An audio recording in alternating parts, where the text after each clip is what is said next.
Good morning, this is the Eager Beaver Show. You are listening to a True North Eager Beaver Media Incorporated podcast.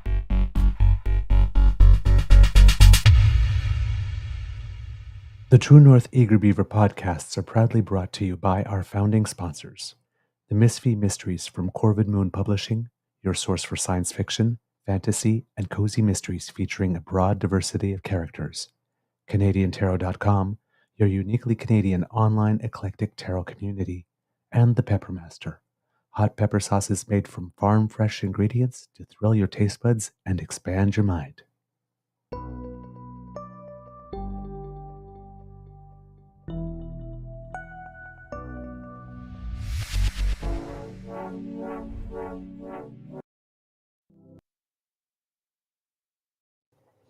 Well, good morning and hello, kids, and welcome to Season 4 and episode number 584 of the Daily Beaver Morning Show. 100% Canadian. Buy us. No, we're not for sale. I'm your host, the Eager Beaver, pronouns him, hey, Mr. Beaver A. And with me is my good friend, Mr. Grizzly. Apologies for the late start today. As you know, I have a cold and had a bit of a coughing fit before we started today's show, so I needed for it to pass. So thank you for your patience. And I think you can hear it in my voice because I got a little extra grizzly bass today, especially if I really go down like this, which I normally can't hit. So it's only when I get a cold that I can sing Barry White. Got it together, babe. Yeah, we really got it together, babe. Just you and me, damn fam. Can't get enough of your love, babe. You're my first, my last, and my everything. Actually, my beaver sweetie is my first, my last, my everything, but you're very close second. I'm your today recording day is I believe it is, I don't know what day it is, it's Wednesday. February, I'm going to guess the 20th, 19th. I'm all off on my dates today. When you get a cold, you kind of just check out of the world because you're doing self-care. 19th. Yes. 2025. And it's a gorgeous day here at the Beaver Lodge. And we're getting to the point in February where if you're actually up at 6:30 in the morning, you actually see blue in the sky now and not just black. So yay. It is cold out in the nation's capital, Yes. though. It's minus 16, feels like minus 27. It's supposed to warm up a bit today, but I'm looking at the long-range forecast, and quite honestly, we're not looking at warm weather anytime soon. Let's see. On Monday it'll be 0. Next Monday 0. So, and that's also the 24th of February. Normally, as you well know, in the nation's capital during winterlude, we get a thaw, about 4 or 5 days of really mild, warm weather and rain, and the canal gets shut down. Didn't happen this year. Nope. Didn't happen. It's been consistently cold, and most of the snow we've got this winter has happened in the last, 5 days? Yep. Apparently, there are certain places that have gotten more snow in the past couple of days than all of last winter. I think in Kingston, where we are, we got more snow accumulation on those 2 days than we got all last winter. Wild. Yeah. Wild. It was, but it's like winter finally arrived in February, which is also weird. And last year we had a pretty mild winter, but we had like a 1 week, like really nasty cold snap in February as well. I think it was last year. Yes, but odd for us. And it wasn't enough. It wasn't enough to open the canal. I mean, the canal was only open for like 3 days last year. The snow conditions were, if you're a skier or anybody who likes winter sports last year, it was just brutal. Yeah. If you had a snow machine, I knew a buddy just bought a new skidoo or snow machine. We don't say skidoo anymore, apparently. Oh, yeah. Okay. No, it's the snow machine. I'm still a skidoo to me, but he bought a new machine and didn't get to use it last year because there was just not enough. And this year, it's as of February, it's been good to him. But we had cold weather in December because the outdoor rinks were open on Christmas Eve and Christmas Day. Then we had a bit of a warm spell. Then we went back to winter. Then we had 2 days of warmth and back to winter, and it's stayed winter ever since, which I'm fine with because at least when it's consistent, you can dress accordingly for Right. it. You can do things in like it, if it's December, late December, and it's raining and it's 0, what do you do in that? I mean, it's miserable. Mhm. I know some people will ride their bike, but I'm aware, folks, that Skidoo is a brand. I know that. We just growing up, that's what we called them, Skidoos. Like Kleenex. Yeah. Instead of tissues. I know, snow machine. I know. See, when you think snow when I machine, lived when you in New think Brunswick, they called them Bombardier, not Bombardier. yes. See, when you say snow machine, I think about making snow on a ski hill. Yeah. Right. I hear you. So we say, I don't know if snow. I thought it was snowmobile, not snow machine. Snowmobile is what I would say, but Yeah, apparently that's what I people had say snow growing up. machines now. So, Skidoo or a snowmobile? Yeah, snowmobile for me. So weather-wise here, if you're part of the GTA, the weather travel advisory that had been put up has been lifted. So that's good. But said that those areas could see 5 more centimeters of snow as well as poor visibility due to gusty winds and blowing snow. If you're in Newmarket, Georgina, North York, Oshawa, Pickering, Southern Durham, there could be there's no longer snow squall warning as of this morning, but there could be, again, near zero visibility with heavy and blowing snow. And those areas could see 5 to 10 centimeters of snow on top of what has already fallen. And if you happen to be in BC, Alberta, and there's also other heavy weather warnings for you. If you're in the prairies, Environment Canada is calling it a prolonged extreme cold event that will bring a wind chill of nearly minus 50 in certain parts of the West. Yikes. And it's expected to drop to extremes overnight. In that sense, there are more than 100 extreme cold warnings as of 4:30 yesterday afternoon in parts of southern Manitoba. And the warnings are expected to remain in place for at least a few more days. The warning issued to cities including Brandon and Winnipeg has cautioned against frostbite. So I do hope that the warming centers and all that kind of stuff are open. As of Tuesday afternoon, there are more than 300 extreme cold weather warnings in Saskatchewan, including Saskatoon, Regina. I'm thinking of Bjork. Yeah, I was thinking of Bjork yesterday because it came up in a conversation like this. And Bjork, when she was with the Sugar Cubes, had a song called Regina. Mm-hmm. Not Regina. I was about to say Regina because I was thinking of Bjork. Regina. Welcome to Regina. Remember they had a tourism thing in Regina a couple of years ago. So it's show us your Regina. Yes. Go around taking photos of the city. I'm like, it's cheeky, but a lot of people didn't care for it. Yes. Yeah, I know. I did that the other day too on Flag Day. It's like, yeah, show me your beaver. If you're Canadian, show me your beaver. You could probably get away with that with the whole being gay thing, whereas a cis guy like me, a cis het, no. I will be called out on that every single time. So I shan't say those words. Membership has privileges. Yes, yeah. Rainbow pass. I can joke about them because I don't want them. Yeah, fair point. Before we jump in here, because there are a few headlines we need to discuss today, and very Trumpian things going on in the world. The leading headline that I started off with is how the USA has become a fascist state, and we'll dive into that in a minute. But I did want to share something with you that I thought closer to home and an example of how not to behave. So Michael DeAtter, who we've not met, but I'd love to be able to get him on the show at some point. So, a great political cartoonist, and his commentary is really spot on. And this is another example of it. He says, if you have over 200,000 followers, the impact you can have on a business or even a cyclist should be respected. I'm not sure the backlash from this tweet matches the complaint. Also, we're facing unusually cold weather. If it couldn't be handled with understanding, it should have been handled with a private phone call. Brian Lilly. Yes, Brian proving to the world that he is not happy unless he is miserable. Go ahead, Mr. Grizzly. Hey, Uber Eats, I paid for fast delivery. It took an hour. The food is cold. Your customer service site doesn't let me submit anything. Why am I paying you extra money for people who don't bring my food directly to me and instead ride a bike all over town in the freezing cold? Keto Grill and Bakery and Riz.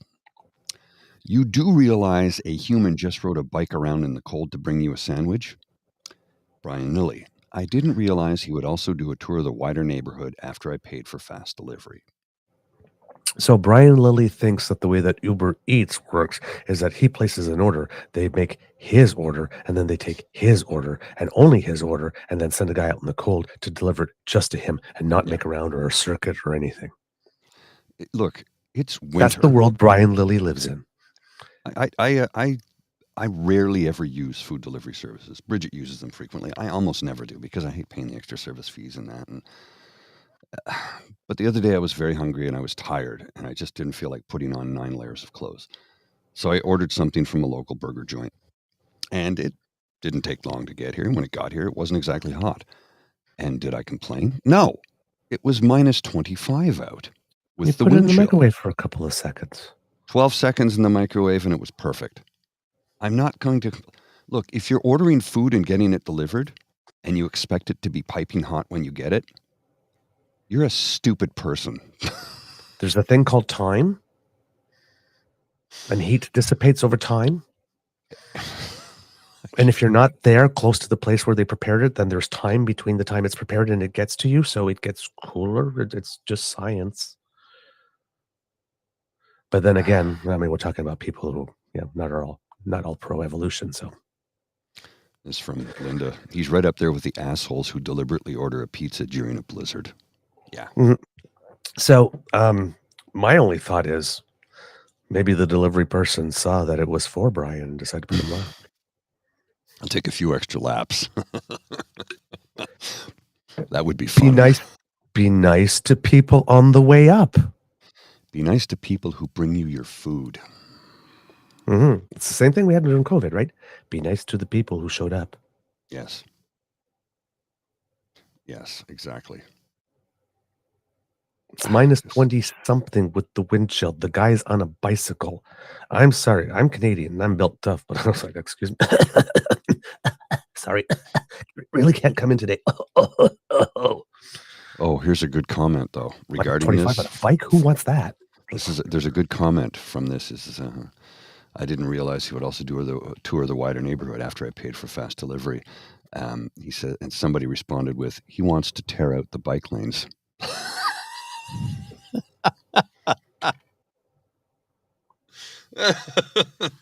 Somebody else commented, bike lanes are 100% a subsidy for food delivery. I'm like, yeah, that's a zinger. One thing. Whoever put that, 100 beaver points. Well played. Whoever you are. Oh my God. Yeah. I mean, Brian, come on. Yeah. This is just... Listen. He's not happy unless he's miserable. We all have things that happen, and then we go online and we complain about them. Mm-hmm. Right? The number of times this year I've complained about buses not being there. So Kingston Transit, what the hell is going on with you? I've been at this bus stop for 45 minutes. He said the bus was coming in 3. Like, ugh. So, and this year, for some reason, it was just really bad on public transit. For some reason, I don't know why it was. But from September, they brought in some new routes, I think, and probably didn't have things calculated correctly. But from September till January, I think I'd been late for curling, something like 10 times because of buses not being on time or late. And that's more times that I've been late in the whole previous 9 years combined. So, I mean, the bus service here is pretty good. And it just fell off for a few months there. It was like everything was just not late and not arriving on time. You couldn't depend on it for a bit. But they got it fixed. So I don't know what happened, but they did get it fixed. But we all do that, and sometimes, it's like, oh my God, I can't believe I went this. And, you do that. And then, like Starbucks, there's been times where, it's like I open up the cup and it's like I ordered a venti and it's like, there's only liquid about halfway. Like, I know I ordered whipped cream, but I didn't order half a cup of whipped cream and half a cup of hot chocolate. I ordered a full cup of hot chocolate with a little bit of whipped cream. I take a picture. It's like, what the hell? It's like, oh, sorry, we'll get you another one. Okay. But so, I mean, we all do that, but it's like, my food is cold. Yeah. When it's -25 outside, you order it in and you know the guy's bringing it on a bike. Maybe be a Dude. little bit more understanding. Dude, come on. And look, we all have those moments where we get pissed off. I get it. course. I get it. But, as Michael DeAdder just said, if you have a following of 200,000 people, maybe handle it in a private phone call. Yeah. Or maybe just heat it in the microwave and go, oh, well. And move on with your life. It's like, do you really need to invest these precious moments of your life in this pursuit? Yeah. Like this. And now he's got all these people, laughing at him, mocking that he's either blocking or responding to or trying to justify or whatnot. And now we all know that Brian Lilly doesn't care about his reputation because he does what he does. So, I mean, if he did, he wouldn't be cashing that paycheck anymore. So well, who was it who effectively murdered him last week online? When he went on about Barbara LeVesque. Yes. Yeah. Freddy Krueger still has the blades over his eyes going, yeah, girl. That one. Brian Lilly complained about Barbara LeVesque, saying she's a nobody, nothing, or something to that effect. And she responded with, you're a supposed conservative Catholic who left their wife and children to bed down with the media director for Doug Ford while you suckle at the teat of government funding. I'm not getting it exactly right, but it was along those lines. It was pretty brutal. It was a good takedown. It was brutal. He had no response. Nope. No. Well, that's what he does. He either has nobody. He either responds once and then you clap back and then he goes, oh, I guess, or he blocks you. Yeah, no blocking. Yeah. I tore a strip off him once. I got blocked.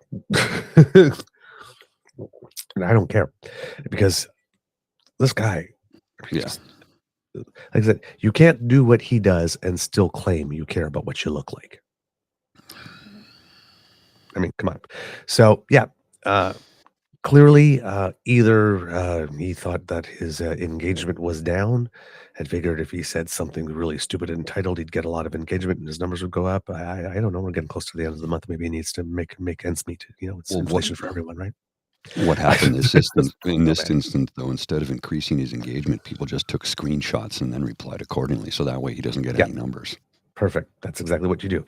Same thing, by the way, with anything, National Post and Sunshine or whatnot like this. You could share the articles or you could just grab a screen cap and then just comment on it like this. Because, since we're doing the boycott and, since we are 100% Canadian, yes. And National Post is American owned. So we're not the most objective on the subject, but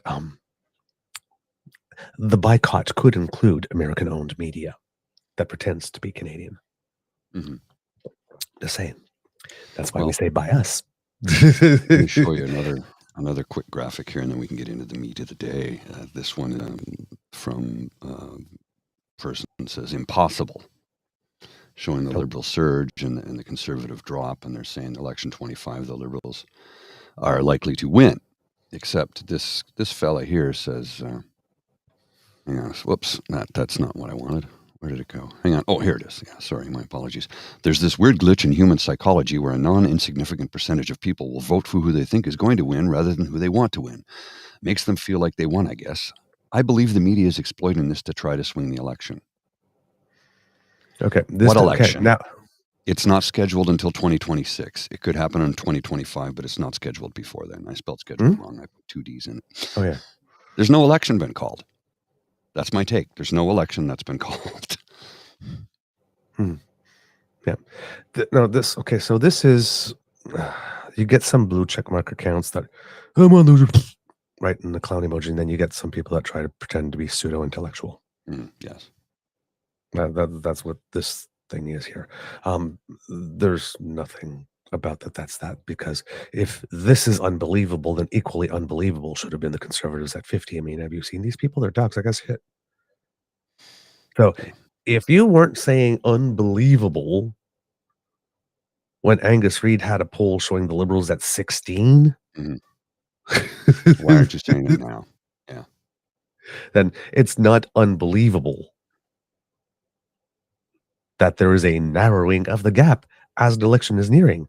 As I've been telling everybody what happened for the past year and a half. Yeah. 2 years before the election, kicking the tires, nothing to lose. When you get about a year before the election, sometimes the mean reverts. Did not happen in this case because we had a couple of other big things on the schedule, whether or not the prime minister would resign, whether or not we would get a Trump presidency. And it waited until the Trump presidency. But when it happened, boom, and the prime minister's resignation. But we're reverting to the mean. Well, and the amount of people screaming, we're leaderless right now. No, we're not. We're not. No. The House just isn't sitting. That's it. That's it. That's it. You're like more the leaderless in Ontario right now than you are in Canada. Well, I mean, in the summer, when the House, shuts down for the summer, does that mean we're leaderless? No. This is effectively the same thing. They've just done it when normally the House would be sitting. You prorogue Prorogation means Parliament is temporarily suspended, not government. Government. Parliament, not government. The Ontario. We have to give another. Citizens of Ontario, residents of Ontario are more leaderless at the current moment by virtue of the fact that we're in caretaker mode in an election than the federal government is because we're in prorogation. Well, and all these That's people screaming objectively true. But it is objectively true. It's factually true. All these people screaming for an election. I'm like, but what election? Nothing's been called. Yeah. Well, there'll be a non-confidence vote. Will there? We don't know that. We don't even know who the next Liberal leader is. Everybody assumes it's Mark Carney. Maybe it will be. Maybe it won't. We don't know. To say would be to say you have some inside information, which it's a little suspect. I doubt very much that you have inside information as to how people are going to vote on something when the campaign is not even over yet. And the debates haven't even taken place. But okay. Now, we'll have some more on that. But Mr. Grizzly, you did propose a topic, and I'm going to let you go first with this for two reasons. One, because since I had a cold yesterday and it's mostly focusing on self-care, my preparation for today was very thin. So I only have a couple subjects for you. But if we can, I don't know how much there's to say on this, but if we could deal with him as quickly as possible because he has enough fucking publicity, I would really appreciate that. Oh, no, but there's but if there's a lot to say, then we say. There are two subjects that I want to address, and this is going to be the first one. And just pay attention to this. Lastly, we have another executive order that President Trump signed relating to independent agencies. This executive order would establish important oversight functions in the Office of Management and Budget and its subsidiary office, OIRA, supervising independent agencies and many of their actions, and also reestablishes the longstanding norm that only the President or the Attorney General can speak for the United States when stating an opinion as to what the law is. Thank you very much, Will. Sorry, that was the primary purpose of this. What? Not been a long-standing tradition at all. No, it's never been a tradition. It's like, as I put in the headline, Trump just signed an executive order saying only the president or attorney general can interpret the law. No agencies, no regulators, just him and his handpicked what about judges? Judges whose job is to interpret the law. No, his he just canceled the Supreme Court? Basically. And so they gave him the power to do it. Only to cancel it. Yeah. Yeah, that's not going to fly. No, it won't last at all. But I'm like, well, that's when that won't fly. Listen, if the Supreme Court of the United States has an unstated adopt a justice program, at least for the conservative appointed judges on the Supreme Court, do you really think that these are the people that when this case comes to the Supreme Court, yeah, we're going to vote ourselves out of existence? Thank you. Basically. Yeah. No. The Supreme Court, in its decision earlier, that sort of where they declared the Constitution unconstitutional for all intents and purposes, it's the Supreme Court that took the power away from everybody else. We're the final arbiters, the Supreme Court said. Even with agency regulators and whatnot, like this, yes, you can make your regulations and stuff like that, but we're the ones, not experts, that are going to judge whether or not these regulations are actually needed and are sound. We who have no scientific experience whatsoever. But the 9 of us will do that. Well, really the 6 of us, because the other 3 are just for decoration, according to the Republicans. So But I just want to finish the point is that continue. if the Supreme Court did a power grab for itself. Now, if Trump is going to come around and turn around and say, well, Supreme Court, it's like this. No, only I and the Attorney General interpret the law now. And that goes up the courts. The Supreme Court, which just did a power grab for itself, can turn around and say, a computer says no. You don't get it like that. Mm-hmm. So, but how very Viktor Orban? Well, I'm just hitting on some of the headlines. Trump claims it was Ukraine, not Russia's invasion, that started the war. Yep. And that had Zelensky really apoplectic. Zelensky, who did not attend the meetings in Saudi Arabia, it turns out, even though they said, because at first he was going to be included. Well, it was assumed he would be included, and then they decided he was not going to be included. And then the United States then turned around and said, Europe, you're also not included. And then it's like, well, oh, yeah, Ukraine, you can come. And it's like, Ukraine's watching all this going on. It's like, oh, no, we're not legitimizing these talks by showing up. Thank you very much. You and Vladdy can talk amongst yourself, but that shit ain't happening. I had a headline here, but it seems to have disappeared. Apparently, he wants to fire all Biden-era U.S. attorneys. So any U.S. attorney appointed during the Biden era, he's just going to fire because they won't do his bidding, I guess. It's full fascist state. Gilead it's just a matter of weeks. Now, they did do something interesting yesterday that I thought, well, that actually seems reasonable. I'm like, but what is it? He signed an executive order aimed at expanding access to IVF and reducing its costs. Now, on the surface, that sounds good. And technically reasonable. Yeah, that space doesn't like that. But here's the thing. That just means he wants to create more babies, and you cannot have an abortion in any way in many states. I think in Texas, it's up to 99 years in prison for a doctor who prescribes medication. Mm-hmm. They're trying to nail a doctor in New York City who prescribed medication for a woman in Louisiana for 99 years in prison. We are in Gilead. This is a full fascist state. Don't kid yourselves. It's only a matter of time before theocracy takes over. If you're an American citizen, please find your way out of there as quickly as possible because Project 2025 is being fully enacted. Your rights are being stripped away on the daily. And I'm telling you, if we do not pay attention in this country, it can happen here too. Nobody thought it would happen in, of all places, that great beacon of democracy, the United States of America. But it's happening in real time, right in front of our eyes. Yep. I'm looking at some stuff here. 2019, Alabama, abortion doctors could face up to 99 years in jail. So that started way back then. January 31st, 2025, New York doctor indicted for prescribing abortion pill. Seems that Louisiana made an extradition request. Yes. New York said, nah. A Texas judge fined a New York doctor for prescribing abortion pills to a woman by $100,000 fine. That was 5 days ago. New York has made a move to shield medication prescriptions for abortion medications after Louisiana indicted the doctor, which is just insane. So being indicted for doing your job. Yeah. Which is a thing. So yeah, all these things are happening. And parallel to all of this, there's an article from CTV, and I believe this is from Avis Favreau, I would assume, yes. Why some female physicians are eyeing a move to Canada from the U.S. I saw that. Yes. So it seems that what Trump is doing down there could actually result in a bit of a brain gain for us.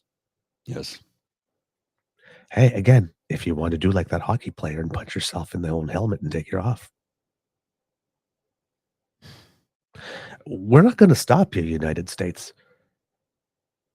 I mean, if you want to implode, we're certainly not going to interrupt you. It's like, geez. But yeah, some female physicians in the U.S. are considering moving north of the border to practice medicine due to the changing political landscape in their country. Anyone looking for a part-time gynecologist in Ontario, wrote Dr. Kirti Patel in a recent post on social media. She says it's the first time in her career she's actively looked at moving to Canada. Well, again, with our accreditation equivalency things, I hope we're going to work on that very, really quickly so that if we do get a rush of doctors from the United States, that they can start practicing right away and don't have to wait like 7 years and go to school all over again. Please, let's clear that up. Jeez. It's a terrifying time for women and women's doctors in the U.S., she told CTV News, pointing to the case of a New York physician criminally charged with prescribing an abortion drug, mifepristone, to a young woman in Louisiana, Texas. Meanwhile, has introduced a 99-year prison sentence for doctors who perform illegal abortions. Patel, she says she lives in a Democratic state in northeastern U.S., although she declined to specify which one. She says she's been in contact with at least one women's health clinic in Quebec and was connected with a physician recruiter in Ontario. Her search is being driven in part by fear, worried that the new administration could quickly dismantle access to contraceptive medications and abortions even in now liberal states. Quote, I don't think we are far from women losing the kinds of rights we fought long and hard for in the past, she said. Looking closer at Canada's health system, Patel says she's impressed with the country's abortion rights, strict gun laws, and universal health care. We've been saying it for years, Americans. Come try us out. You might like it. You might want to stay. We're fairly hospitable, too, you know. I mean, yeah. We'll give you some maple syrup and a cup of coffee and a Timbit. We're rather neighborly, you know. Sometimes we'll help you shovel your walk. Yeah. You could, the down part, listen, the downside to living in Canada for all the Americans who are not living in irrational fear of socialism is the fact that, you know, it's cold. Well, we have climate change happening, so that's probably going to be taken care of over time as well. So you might as well come down, get in on the ground floor. But my take on that is, it's cold. What do the Norwegians always say? There is no such thing as bad weather, just bad clothing choices. Right. You just dress for it. It's that simple. Yep. Merino wool is your friend. Gore-Tex is your friend. You will be fine. Yes. The doctor continues. We in the U.S. have lower life expectancy, higher maternal and infant illness and deaths, and we know that Canadians have better health and a longer life expectancy. All the physicians interviewed for this article are American-born and trained. Dr. Joyce Johnson, a pathologist in Nashville, says she's also looking at the job boards listing positions in Canada for the first time in her career. Quote, I have a lot of concerns about the future, she told CTV News. We've got 51% of the population, which is women, classified as DEI. We're suddenly a special minority. That's crazy, horrible. The 66-year-old says she's hesitant to leave her adult children and grandchildren, but worries about the growing tensions between executive decisions on science and health funding and court rulings trying to halt the cuts to services and research. Quote, I think that things are going to move very quickly here in the next weeks and months, and I have a couple of former residents who are in practice in Canada who absolutely love it, said Johnson. While too early to confirm it as a trend, some believe the inauguration of President Donald Trump and the fire hose of changes directed at patient care may push more U.S. doctors to Canada, where an estimated 6.5 million people don't have a family doctor, and where specialists are in heavy demand. Can we get that flute, the Pied Piper, make it play medical song? I don't know that song. I'll see if I can find it. Get them to come over the border. Oh, okay. Pied Piper. That little piper. Yeah, I understand. Yes. Yeah. I thought you wanted me to hit something on the sound over pad. the border. Come on, doctors and nurses. Come on, follow me. Well, you know. I'm just saying. We have no wall. You can come by. Yeah, come on. It's okay. It's okay. Geez. I would be open if I found the right job and place to live to moving by the end of the year, said Dr. Gretchen Winter. She is a critical care physician from Alabama who's looking at Ontario or BC, or perhaps even the East Coast for her move. Some of it is wanting to escape the political and anti-science, anti-vax movements in the U.S., and part of it is being proactive of our physical and reproductive health. Winter also says she's tired of battling misinformation among aggressive patients who question the scientific validity of treatments. Quote, it leads to me feeling like people don't trust me in my opinion and my expertise, and it makes it hard for me to want to give more of myself to patients that I feel don't believe that I have their best interest in my heart. Some provinces who responded to CTV News, and now you know what? Before I continue on that, that's one of the things, one of the costs of this toxic and caustic political rhetoric. Like, nobody trusts anybody. Well, I saw this commercial and it said I should ask about this. As your physician who studied this, you know, for 10 years, has been working for 25 years in this scene, like 27,000 cases of this, and has had nobody die. I'm telling you that this is what you need to do. Well, I'm not sure I trust your expertise. You experts, you know, die then. I mean, it's just, I, you can't go through life trusting nobody. At some point, you got to trust someone. So and doctor's visits are short. If you spend most of the time debating whether or not the doctor actually has the knowledge, it's like, why are you even in the room? But come on, man. And I'm not saying accept everything a doctor says wholesale and whatnot. You got to, you're your own advocate and you make your own decision. You have final authority on what happens to your body and that type of stuff, at least for now. But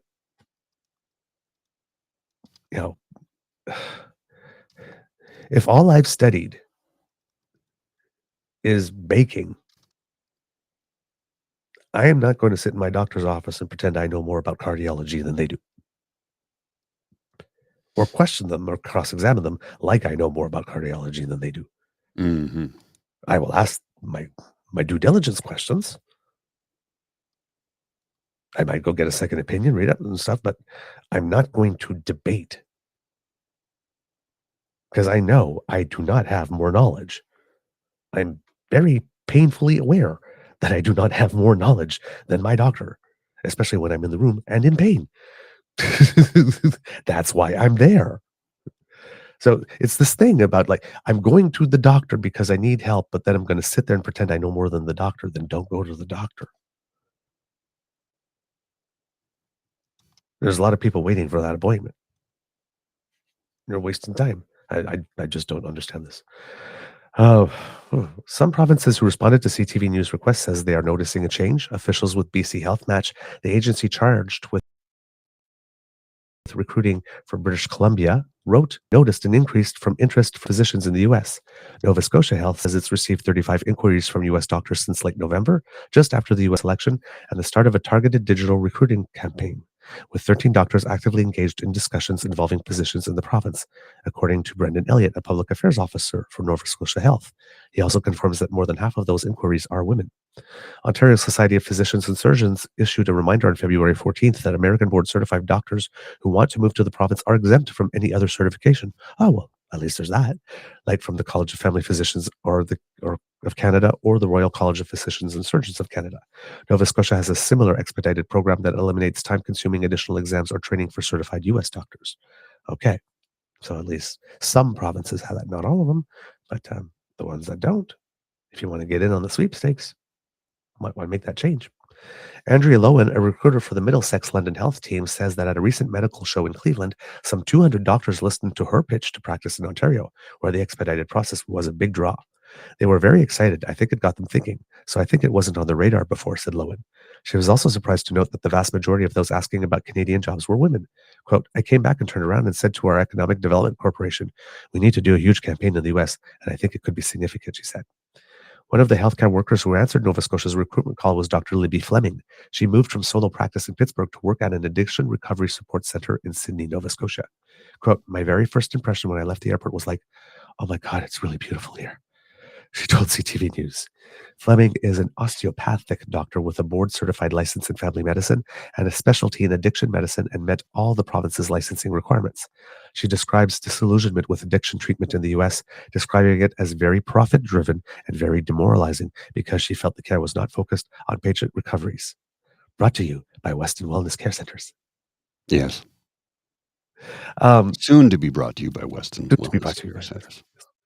Ding, ding, ding, ding. I think it would be Weston Family Wellness Centers, or something to that effect. Yes. We are very profit-driven and very demoralizing. Send your loved ones to us. Hey, Doug Ford, the healthcare is a mess. We need to fix the economy. Wait, what? God bless the Westerns. Oh, God. My kids were like, why are you smiling so much? Every day I'm happy to go to work and I come home happy, said Fleming. I've seen my kids much less stressed since we moved here, she noted. On her arrival in Sydney last July, Fleming says she says. On her arrival in Sydney last July, Fleming says she immediately felt welcomed and has never regretted the move with her 4 children in tow. While healthcare workers in Canada make less overall than the US, she accepted salaried work at the clinic in return for a higher quality of life. Text alerts that there was an active shooter around their schools in Pittsburgh are now a thing of the past. My daughter actually said to me, "There's no camera on our school bus. If someone comes to shoot us, they're not going to know who did it." Wow. Wow. Sorry, we Out of the don't. mouth of babes, eh? That's not Welcome to Canada, not something that young lady. really happens here. Wow. Wow. Okay, that's a sentence. Since Trump's inauguration, Fleming said she suddenly heard from more U.S. healthcare colleagues inquiring about moving north too. One, a family medicine practitioner, is traveling to Nova Scotia in the coming weeks to scope out a potential jump, says Fleming. A lot of people are scared, she said, adding, "I think we actually are about to see an outflow of healthcare workers from the United States. Come to us, my children. Come Please, to us. please do." A spokesperson for the American Medical Women's Association wrote that they could not confirm a trend of physicians moving north, and you're probably not legally allowed to anymore. We are not aware of any members who have made this decision, so cannot speak to this as reality. That's code for we don't want to say anything because we don't want Donald Trump to notice us. Mm. It could be that curious U.S. doctors are waiting for Canada to sort out its own immediate future, said Gilles Croteau with the Canadian Society of Physician Recruitment. We have some political unrest, I think, in our own country right now. So potentially after the elections, we may see more physicians coming across the border. Some of the U.S. doctors CTV spoke to are waiting to see how the political landscape in Washington unfolds before making final decisions. Both Patel and Johnson say they want to see if judicial measures to stop funding cuts to healthcare and science hold, but they are keeping their options open. Quote, "There's part of me that says I should stay and just be a burr under the saddle," said Johnson. On the other hand, she said Canada is making immigration for doctors easier than ever, an attractive option for the 66-year-old who hopes to continue working for a few more years. I had one person say to me, "Well, your housing is going to be more expensive, but I can promise you your neighbor won't pull out a gun and shoot you." Like a fair trade, said Johnson. For Gretchen Winter, it's a matter of finding critical care. I was doing weird things again. For Gretchen Winter, it's a matter of finding a critical care position in a province that will be affordable to live in because she needs a home that will accommodate her 6 dogs. But Canada's healthcare system is intriguing, she says. Quote, "I'm very drawn to somewhere where the first priority is taking care of people, and then the finances are behind that." She knows physicians in Canada generally have lower pay scales than the US, but a pay cut would be offset by not having to pay for health insurance as she does south of the border. I probably pay at least $20,000 US a year for health insurance and stuff here. You know, better health insurance and health bills, possibly more, said Winter. Gynecologist Kirti Patel says that she will continue to research options in Canada as long as she can, quote, "can be here in the US safely." Her biggest concern is her children, now young adults. Quote, "I want to be sure my kids can follow me if they wanted.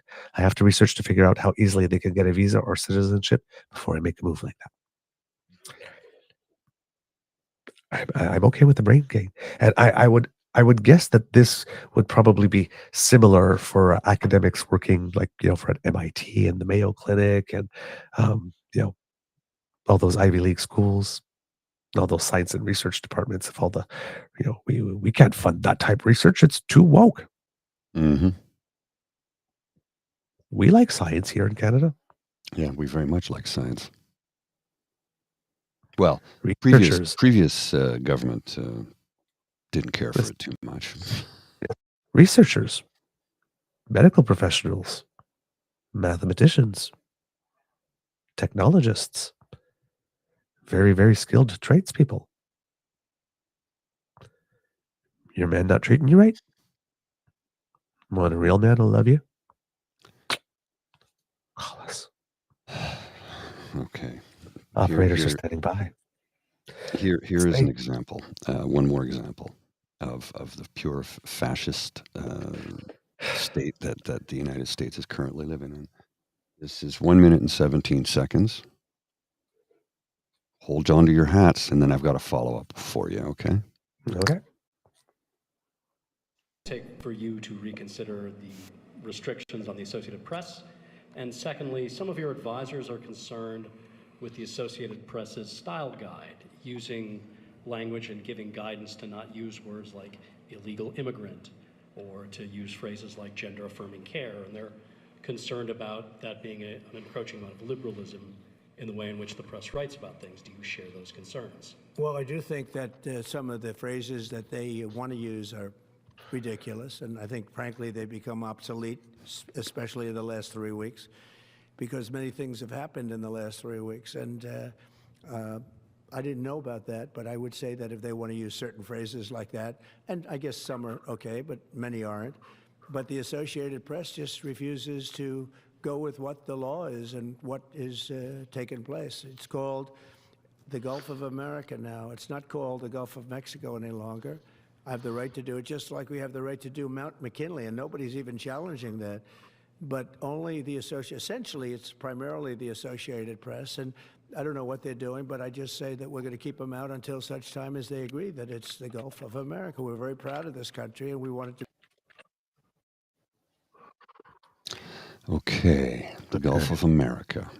Well, somebody proposed a new name, Yes. an inclusive one. Yes. The Gulf of Cum. Cuba, USA, Mexico. The Gulf of Cum. Golfo de la Gringo Idiota. I mean, like, he's full fascist. Now for this, you have to Full on. understand that what happened is that because the Associated Press and Newswire, fact base, right? The Newswire, CP, and AP generally just do the factual stuff with no editorial comment or whatnot. Correct. Because the AP is still calling it the Gulf of Mexico. Mhm. The AP has now been banned Yes. The Associated from Press. such stuff. Yes. Think of it like the Canadian press in Canada. Yep. They don't editorialize. They just Yep. report the facts. Yep.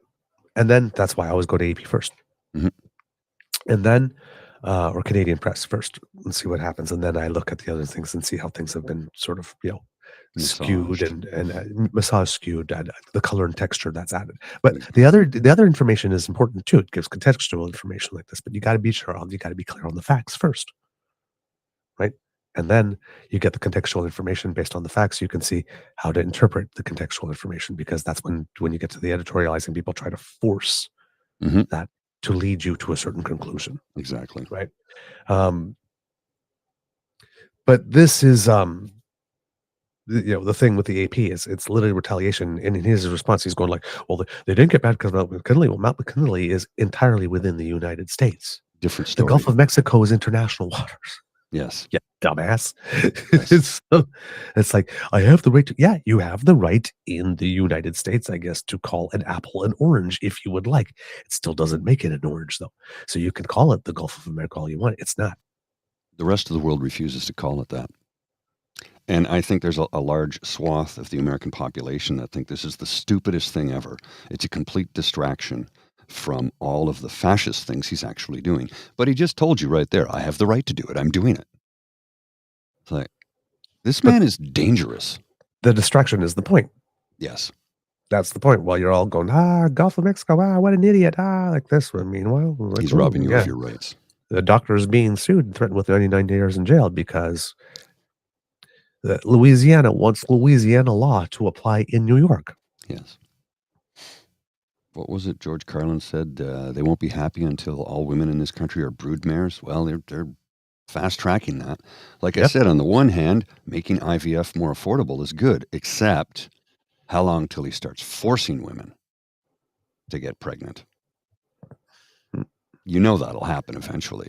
We need more workers for the machine. We need more human capital. Yep. Indeed. So yeah, this is, God, this is not good. And just so you know, like the little parallel there, the Viktor Orban started this stuff back in 2018 in Hungary. It's 2025. He's still there. Mm-hmm. Yeah. And it doesn't look like he's going anywhere soon either. Once you elect a Putin wannabe, they're going to good luck getting rid of him. Well, Putin's been in power for what, 25 years now? Uh-huh. He keeps getting miraculously reelected. Yeah. God. Yeah, because in Hungary, what he's done, he's literally just seized control of all the courts and the media and the whole thing. So it's basically in Hungary, it's listen only to me. You can trust only me. Your dear Victor. Mm-hmm. That's what the United States is going to. Oh, yes. Trump says, I said it's like this, therefore everybody must say it's like this. But it's not like this. But I said it is. And now all you have to do is say it is too, and we'll take care of the rest. Mm-hmm. Where did we hear that? Just say it is, and we'll take care of the rest. Oh, yeah, that was Ukraine, right? That was you. Yeah, just say Joe Biden is corrupt, and we'll take care of the rest. Yeah. Just say you're starting an investigation. You don't actually have to do it, but just say, and we'll take care of the rest. This is just say, and we'll take care of the rest. Mhm. All over again. Just say it's the Gulf of America, but it's not. Just say, and it will be. We'll handle the rest. Well, one more quote from him. I'm not going to show you the clip. I'm just going to read it to you, and then we'll carry on. And I'm going to grab a cup of tea. I'm off the coffee right now because my stomach's been off, so I'm just drinking Earl Grey. That's wise. Yeah. Trump, we have a very corrupt country, and it's a sad thing to say. Every time he speaks about the country, he's speaking about himself. Pay attention. If you take all those millions of people off Social Security, all of a sudden we have a very powerful Social Security.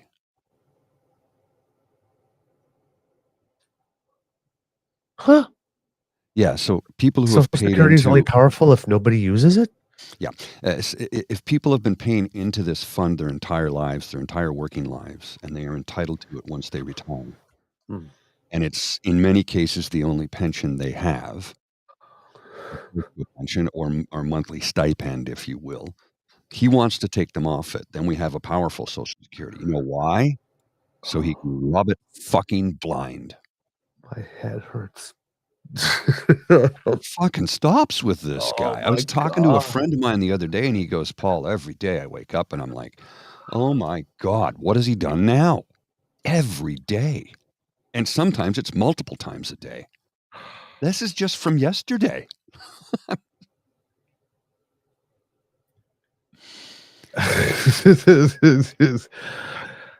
Well, he knows how to keep his name in the news, I guess. Yeah. I can't.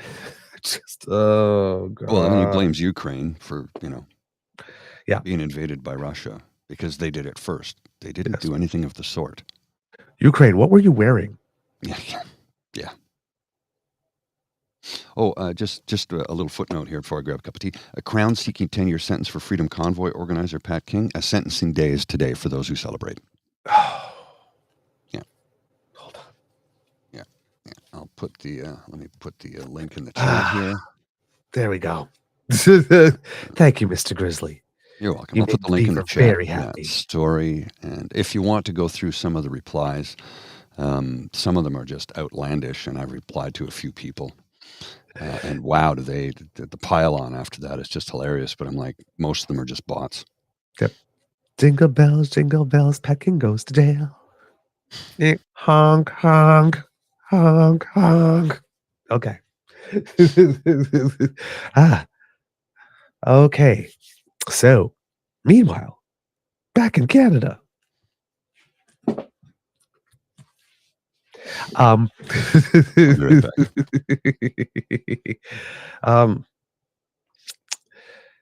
Conservatives are not having a good time. There are polling numbers that keep coming in, and they're not good for them at all. Like I mentioned on the last show, there will be 3 inflection points coming if the markers are hit. One is when the conservative seat count descends below majority territory, which is happening in certain polls, but it isn't the general overall conclusion of all the aggregated polls yet. There is the time where the lines on the graph between the Liberals and the Conservatives will intersect, if that happens, and that the Liberals take the lead officially. And then if the Liberal line does cross that magical line into majority territory, that will be another one. And you will see the Conservatives become even more apoplectic, get more strident, more shrill, and there'll probably be more visible open backbiting and internal party squabbling the more those milestones get hit. Should they be hit? Should we have the pleasure and the privilege of them being hit and then watching the Conservatives fight each other and implode prior to an election? I would really like that, because they've been way too happy since Chrystia Freeland plunged the knife in the chest of the Prime Minister. and Oh, thinking yes. that they had it all made. Yeah. And the script has flipped so badly that, as Mr. Grizzly pointed, that there are people who are on that side of the ledger, all those blue checkmark bullshit accounts like this, who are like, yeah, you guys are done. Pierre's going to be inevitable. You guys are going to cry. Ha, ha, ha. I'll go, fake poll. So let me scroll back to December 2024 when Angus Reid put out their previous poll and see was showing that the Liberals at 16 and see if you were saying it was a fake poll then, because I bet you were all over the internet saying, look, the polls, when everybody, all Liberals were saying, well, wait a minute, there's still a time. And then they'd show you a picture of the poll. Maybe they were even doing it last week with all the polls saying that there's been a narrowing of the gap. Abacus is the outlier on the other side, still showing a conservative lead of about 20 something. So see, haha. Oh, you picked the one poll out this week out of all of them. That's the outlier on the other side, and you're representing it as all of. Oh, see, oh my, it's like, yeah. What? Excuse me, ma'am. What are you doing with those goalposts? Oh, you're moving them to the other end of the field. Oh, okay. Fair. See Oh, that. okay. Yeah, I see that.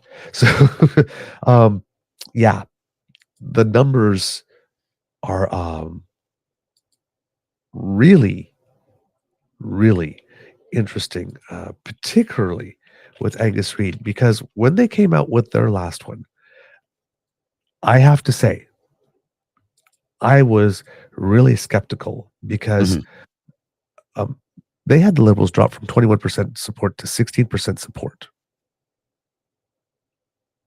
And it wasn't, it wasn't the last one. Sorry, it was their before last one. And I was sitting there and I was trying to think like how is that even possible? Because it seems a little low. Now, there may have been one data set I missed because I thought that there was only one poll, and this graphic seems to indicate that they had two, but maybe they didn't release the numbers publicly. But on December 24th, they had the Liberals at 16. On December, was that December? Well, there's a big thing blocking it, so I can't tell what it is. I'm going to say that's January 25th because they go, well, no, that couldn't be January 25th because we're not February 25th yet. So I can't see the date because there's something covering it. They went up to 29%, and now the recent one that they just put up was 37. So according to Angus Reid, in 2 reporting periods, the Liberals have jumped to 21%.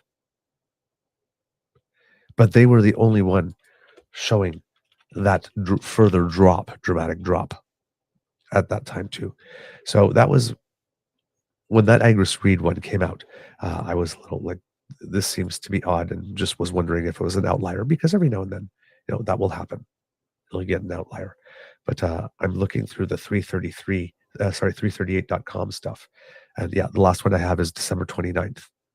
It shows Liberals 16, Conservatives 45, NDP 21. So NDP with 5 points ahead of the Liberals, I guess, and the CPC gap at 24 points. And then the one that came in between that was showing it did not get registered at all by 338. So I'm guessing Angus Reid didn't release those numbers publicly. So to keep that 16 out in the public sphere longer. Because if I'm looking at 338, out of all the polling companies, Angus Reid is the only one that does not have anything on the list between December and now. Nanos is there several times. Research Company is there. Oh, no, not Research Company 2. Yeah, but Research Company is a new one. But yeah, most of the big ones have all had 2 or 3 of them out in that period. And it seems that Angus Reid did one, but the numbers, I guess, were not released. How curious. Now, Angus Reid is the pollster that most people believe tends to lean conservative to begin with. So if Angus Reid is showing that type of a closing of the gap in just 2 reporting periods, there's something there. But we already knew there was something there, but we're just waiting for the stragglers to come along, right? Because remember that graph we showed you that had like the 4 quadrants, and we saw Ecos all the way, all alone, and everybody was like near the center? Well, you look at that graph now everybody is sort of like around where Ecos is, and I think an Abacus is like in a whole other quadrant. with everyone. It's like this so outlying. At least when Ecos was showing that the gap was only 3%, everybody else was showing that the gap was narrowing. So they were all in the same quadrant. It's just that Ecos was like 5 miles ahead out of everyone in that quadrant. It's like now everybody is in that quadrant except for Abacus. And Abacus is the pool that troll on the internet. See, conservatives are still winning. You run with that, honey. You run with that. I'm sure. And when they don't, you will be more severely disappointed than everybody else because you choose to put all your faith in one single poster rather than an aggregate number, and the one that most confirmed what you want to be true.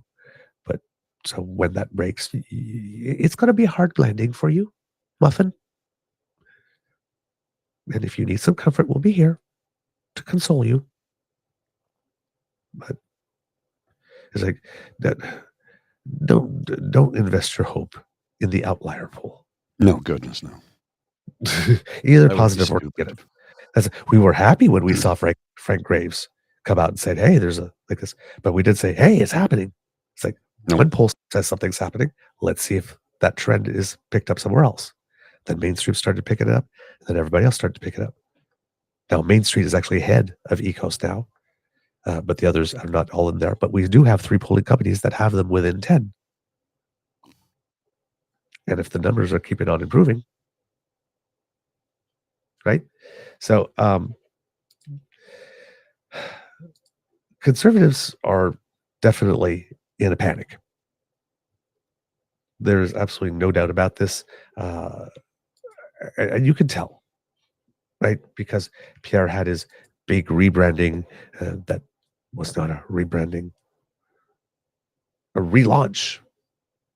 That was not a relaunch, even though he took every single press conference he did over the last 2 weeks and inserted it into an over hour-long speech.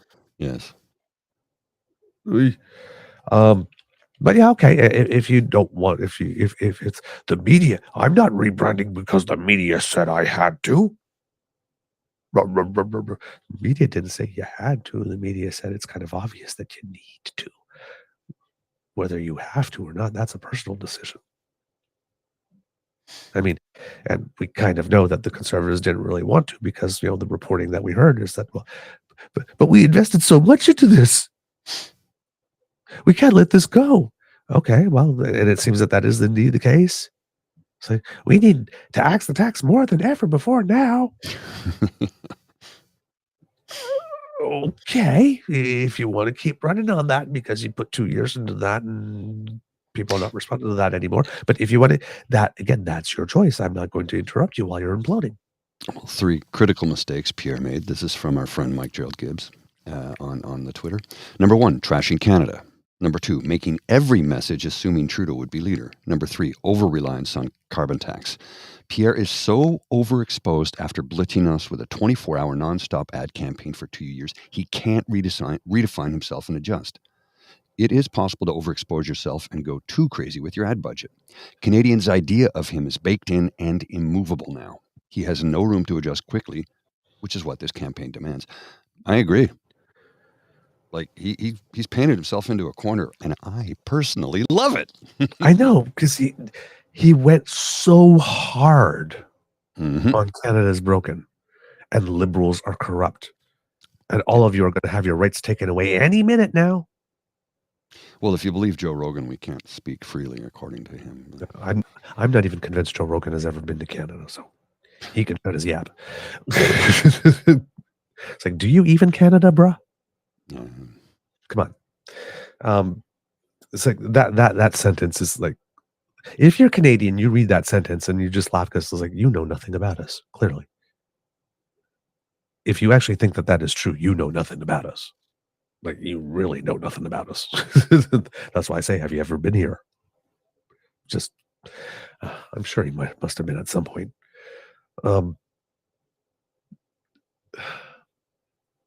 So yeah, Pierre is definitely painting himself in the corner. It's hard to whiplash, have someone tell you that they believe that Canada is a strong, proud nation now, after telling you 2 years. We're broken. We're crime infested. You're ugly. You're stupid. Nobody's going to love you. You might as well stay with me.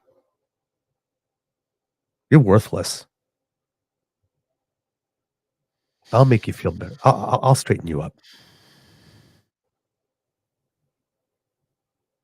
I'm sure there's some people hearing me say this who have been in similar contexts before in their life, and a couple of things got triggered. If you hear him talking and somehow you're triggered, maybe that's what he's triggering, because you've been there before. And he's talking to you like the people back then who made you feel that way talked to you. This man is abusive. Yeah. This man's rhetoric is abusive. He is proposing an abusive relationship with the people of Canada. That's all he's ever done. That's all he's ever done. And the fact that he's going down faster than the Titanic makes me very happy. Well, because people like that do not deserve to be anywhere near power. And Michael D'Adder's editorial cartoon from just a few days ago. Mark Carney in Team Canada sweater, hockey sweater, driving Pierre Poilievre in a U.S.-style sweater into the boards, and it says polls. For those of you listening, if you haven't seen the political cartoon from the great Michael D'Adder, one of the greatest political cartoonists this country's ever produced. Mm-hmm. No doubt. No doubt. So, yeah. Angus Reid comes out, shows that the gap is very narrowed within a certain amount of points. I think it's how many points again? Just want to check that out. The race is within 3 points. Really. So they have the Conservatives at 40 and the Liberals at 37. Now, Angus Reid has the NDP in that same period dropping from 21 to 10 in that 2-week period. It has the Bloc dropping from 16 to 7 in that 2-week period. So these are huge, huge shifts in just 2 weeks in one poll. So either whatever model Angus Reid had was really, really holding on to last stuff and then just all unblocked all at once because it hit a major tipping point, or like I said, I don't know but I do not know what generates a 21-point swing to the upwards in just 2 reporting periods. Yeah, it's massive, from 16 points in December to 37 points as of, I don't know when this was. Yeah, that's why I was saying, the thing is that it says 20. This one says the numbers will be released. It says 25 February on the bottom, but we're not 25 February yet. So, yeah. Oh, that's February the year. 2025, okay, yes. Gotcha. Yeah, I don't know what date. It's just February 25, and that would be the year. Okay. So then, that middle number is the January number, but for some reason 338 didn't think that it should be included. So I don't know if Angus Reid reported it publicly or not. Because I've been looking for an Angus Reid number for a long time. And this chart seems to indicate that there was a number for January that didn't show up anywhere. That did show a 13-point closing, show that the Liberals moved from 16 to 29, which would have been one hell of a news story. Yeah. Especially from Angus Reid. Oh, agreed. Yes. So, don't know why that number didn't come out publicly. But the other thing, Mr. Grizzly, that's really, really interesting. According to Chartiste, who's not an actual source or a pollster or whatnot, but somebody that does some modeling based on polling. According to his modeling, the Angus Reid poll shows the Liberals at 166 and the Conservatives at 141, so shows a minority Liberal government. But the real important, interesting thing with the Angus Reid poll is this little graph, Mr. Grizzly, that I'm going to share with you, and I hope that you can put up, because demographics, according to Angus Reid, are changing. One of the things with Pierre Poilievre is that he was particularly popular with men, particularly young men. And then even women. So Jordan Peterson and incels? Yep. Well, Just guessing. You know what? I guess and women were like, even women were like turning to Pierre all of a sudden. The data was showing. Now, if you look at this graph, the second row, first top row is Carney, second row is Polyev. Mm-hmm. You look at the second row, men 18 to 34, Polyev is now 23 points negative.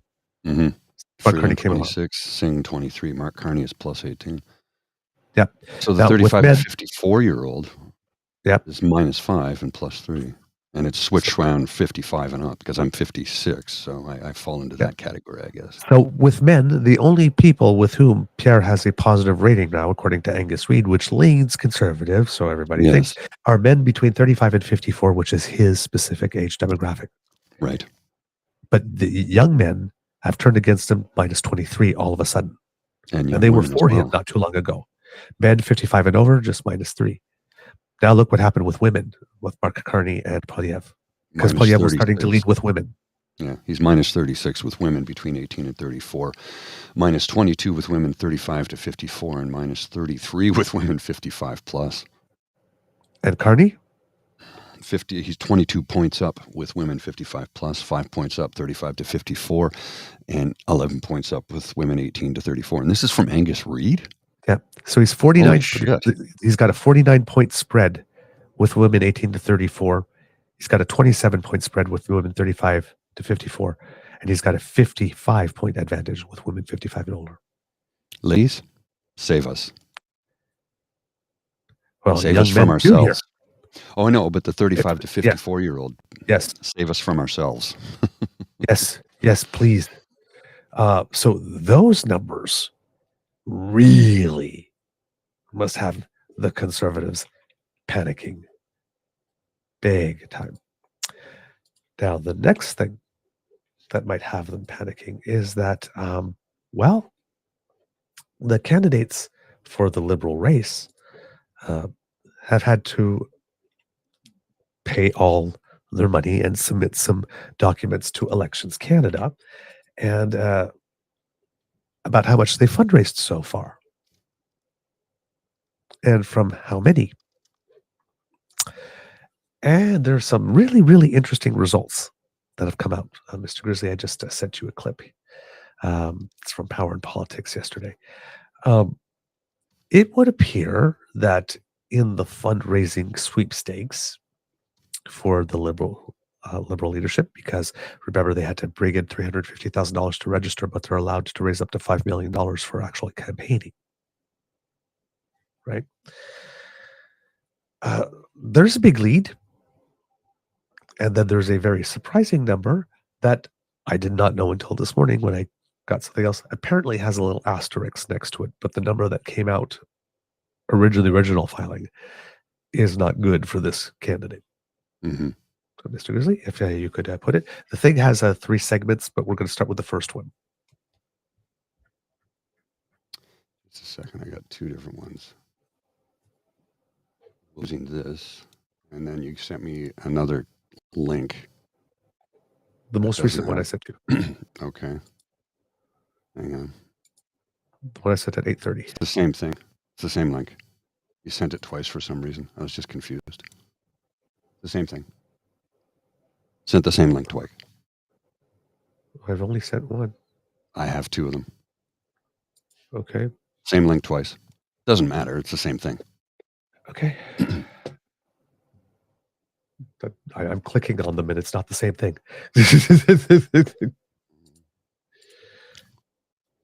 Well, I got the same thing twice is all I can tell you. I don't know what else to tell you. I got the same thing twice. I got 2 YouTube links. Do you have one that shows up at 8:30? Just a moment. Yes, and you sent me that twice. That's what I'm saying. You sent me that twice. That's why I was confused. I have 2 links to the same thing. They're both a YouTube link from CBC News. Let's not discuss this on live. That's not. Well, I'm just trying to sort through it. Okay. That's all. Don't do that to me. I have enough shit going on right now. I'm just going to air this and step away. Just let me get this queued up here.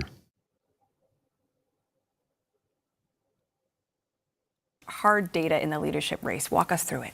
Yeah, candidates are always boasting about how well they're doing, right? And there's lots of claims being thrown around during an election campaign. Now we have some actual hard data as to how well these candidates are doing in the race to replace Justin Trudeau. And it's very clear Mark Carney has what is probably an insurmountable lead in terms of fundraising at this point. He is outpacing all of the other candidates in terms of the amount of money that has been hauled into this point. Let's bring up the chart and show all our viewers where people are at as of this point, as of really Sunday when they had to submit this data. Although the data likely dates back to last week. So Mark Carney's at $1.9 million from 11,260 contributors. Karina Gould, $236,000 from 1,375 contributors. Frank Baylis, $227,000 from 188 contributors. Chrystia Freeland, $226,000 from 332 contributors, although there is a major asterisk there. We'll get to that in a second.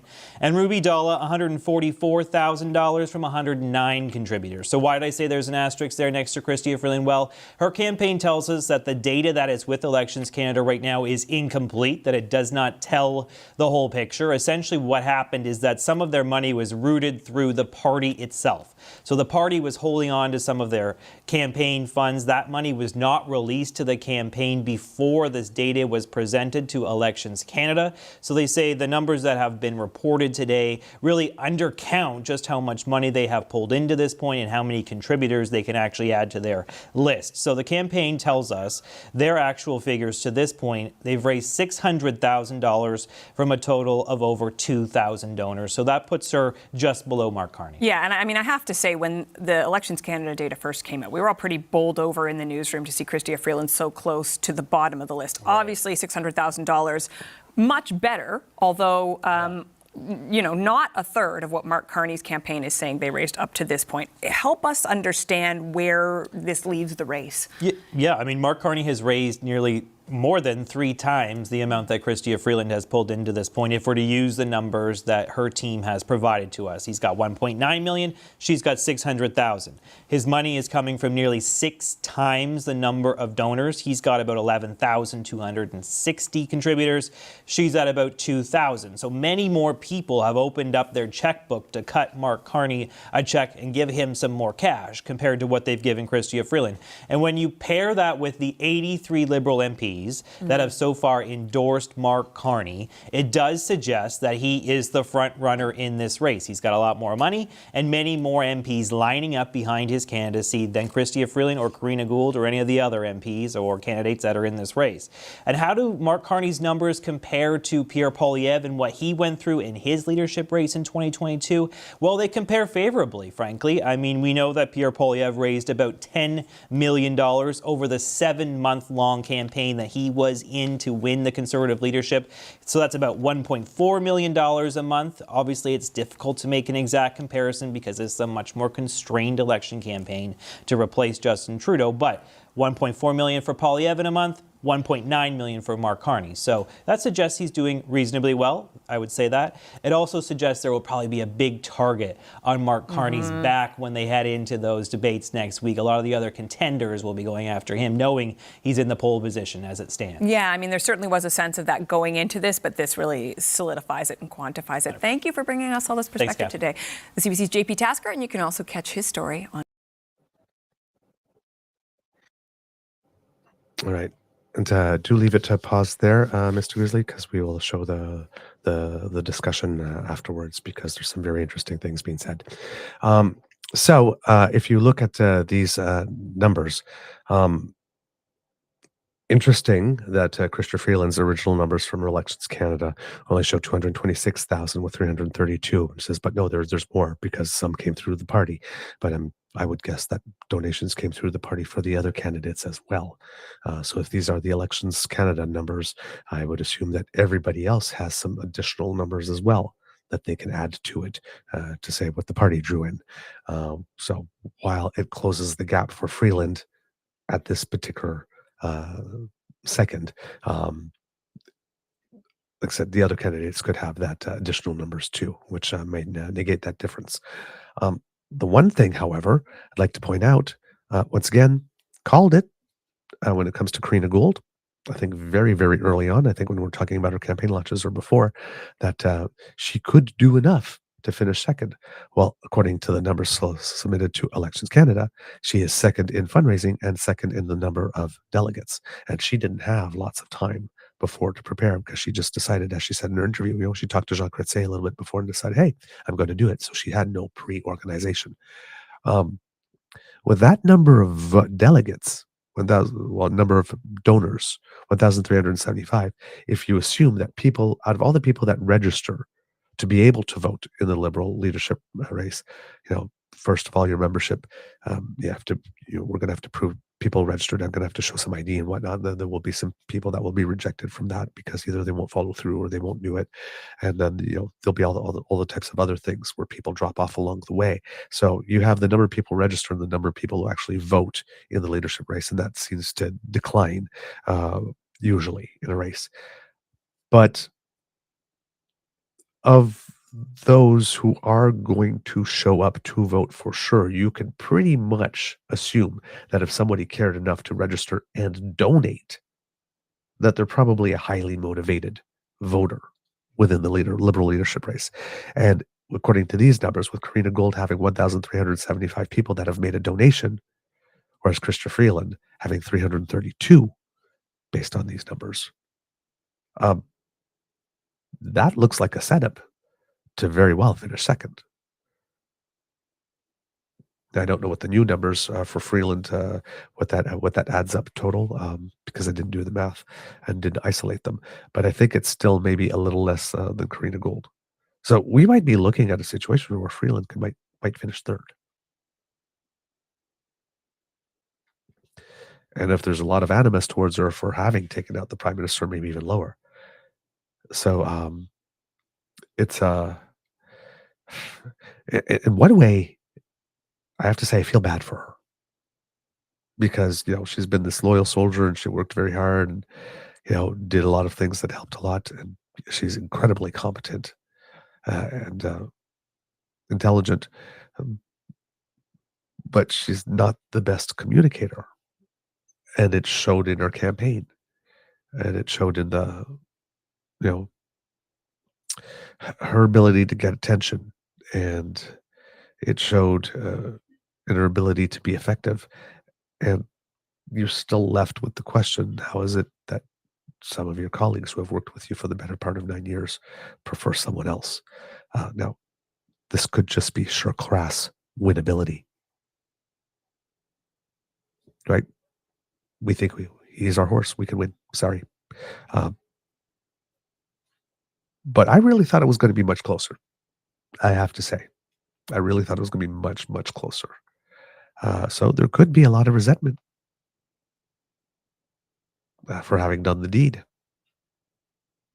There could be a lot of people in the Liberal ranks that are relieved that the deed has been done and still be resentful for all the brouhaha and PR mess that it brought about, because the transition might have been able to be cleaner and less dramatic. But we'll never know, right? That's what people just assume. Could have been another possibility, but when you start imagining that, anything could be a possibility, really. So you can't just take one and say, well, had you not run or had you not done this, then we would be here today. And you don't know. You don't know. So these are very, very curious numbers. And like I said, that Freeland's, when these numbers are coming out, Freeland's campaign is, oh, wait a minute, wait, we have to, there's more. Don't just look at these numbers, there's more. But even when you add those numbers, Carney still has 6 times the donors and 3 times the funds. Now, of course, Carney, given the world that he's been in, given that he is a global elite, definitely has a lot of contacts and a broad network. And if he is, as he appears to be, someone who's calm and thoughtful and respectful and engaging and has some personality and, is, as Don Cherry would say back in the day, a good Canadian kid, then, I mean, it wouldn't be that hard for him to raise that much money. that quickly either. So, but Karina Gould, with the late start, there's some people that are hearing her and like what she says, like what she's saying. This for her, it's how she's presented herself, how she's fought this, what she's had to say. If people knew her a little bit from before, if they saw clips from her when she was the House leader, but she didn't have a lot of visibility because she was away on maternity leave for the longest time as well. Right, just before that, she recently just came back to Parliament. So she had a certain number of months out of the public eye completely, very recently before the start of this campaign. So she's being particularly effective. If she's saying that she's leading a grassroots campaign, she literally is. And she's showing that she can do it. Frank Baylis, being third in the money, just by a little bit less than $1,000 ahead of Freeland, was surprising. That's why, but maybe the main reason that had Freeland going, hey, wait a minute, that Gould was ahead. Gould was only ahead by $10,000 also on the fundraising, but on the numbers, over 1,000 donors more though. Chrystia Freeland had raised her $226,000 from 332 donors, whereas Karina Gould raised her $236,000 from 1,375. So her average donation is still smaller than $200, which is not the case for Freeland. So when Gould says she's running a grassroots campaign, she really is. But Frank Baylis coming in third is kind of interesting over Freeland in the money numbers. Now, of course, he too comes from the business world and the business sector, and odds are that he was able to get people to make sizable donations, given that he only has 188 donors, but raised more than Freeland. So his average donation is almost twice the size of Freeland's based on the numbers presented by Elections Canada. And then, thank goodness, Ruby Dalla is in last with 109 donors, but $144,000 from 109 donors. So that's over $1,000 each, those donors. So and I find her candidacy super suspicious. I just I would like to know who those donors are. Let's just put it that way. I'm not sure if that information can be made public or whatnot, but would be interesting because I find it hard to believe. But hey, she's still in the race.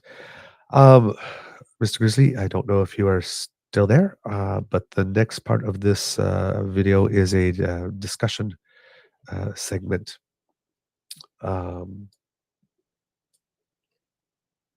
You know what? Actually, we're going to skip that.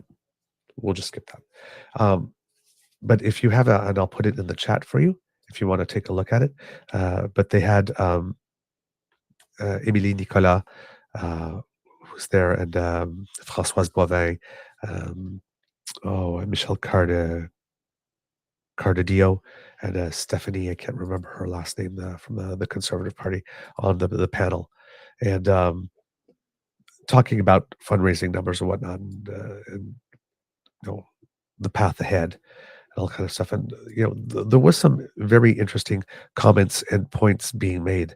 I have to say, by the way, even though she is young, Émilie Nicolas has a very, very, very astute mind for analysis of the public environment.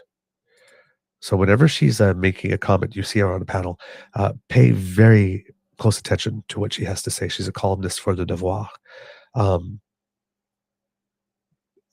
She knows her stuff. She knows her stuff, and she's not prone to exaggeration or big flights. So you would probably want to take a good look at that from her. There is one point of it that I would like to bring up if you are there. Oh, you're there. There you go, Mr. Grizzly. Sorry, I was looking at my screen to see you had popped back up. Can we go to about 24:54?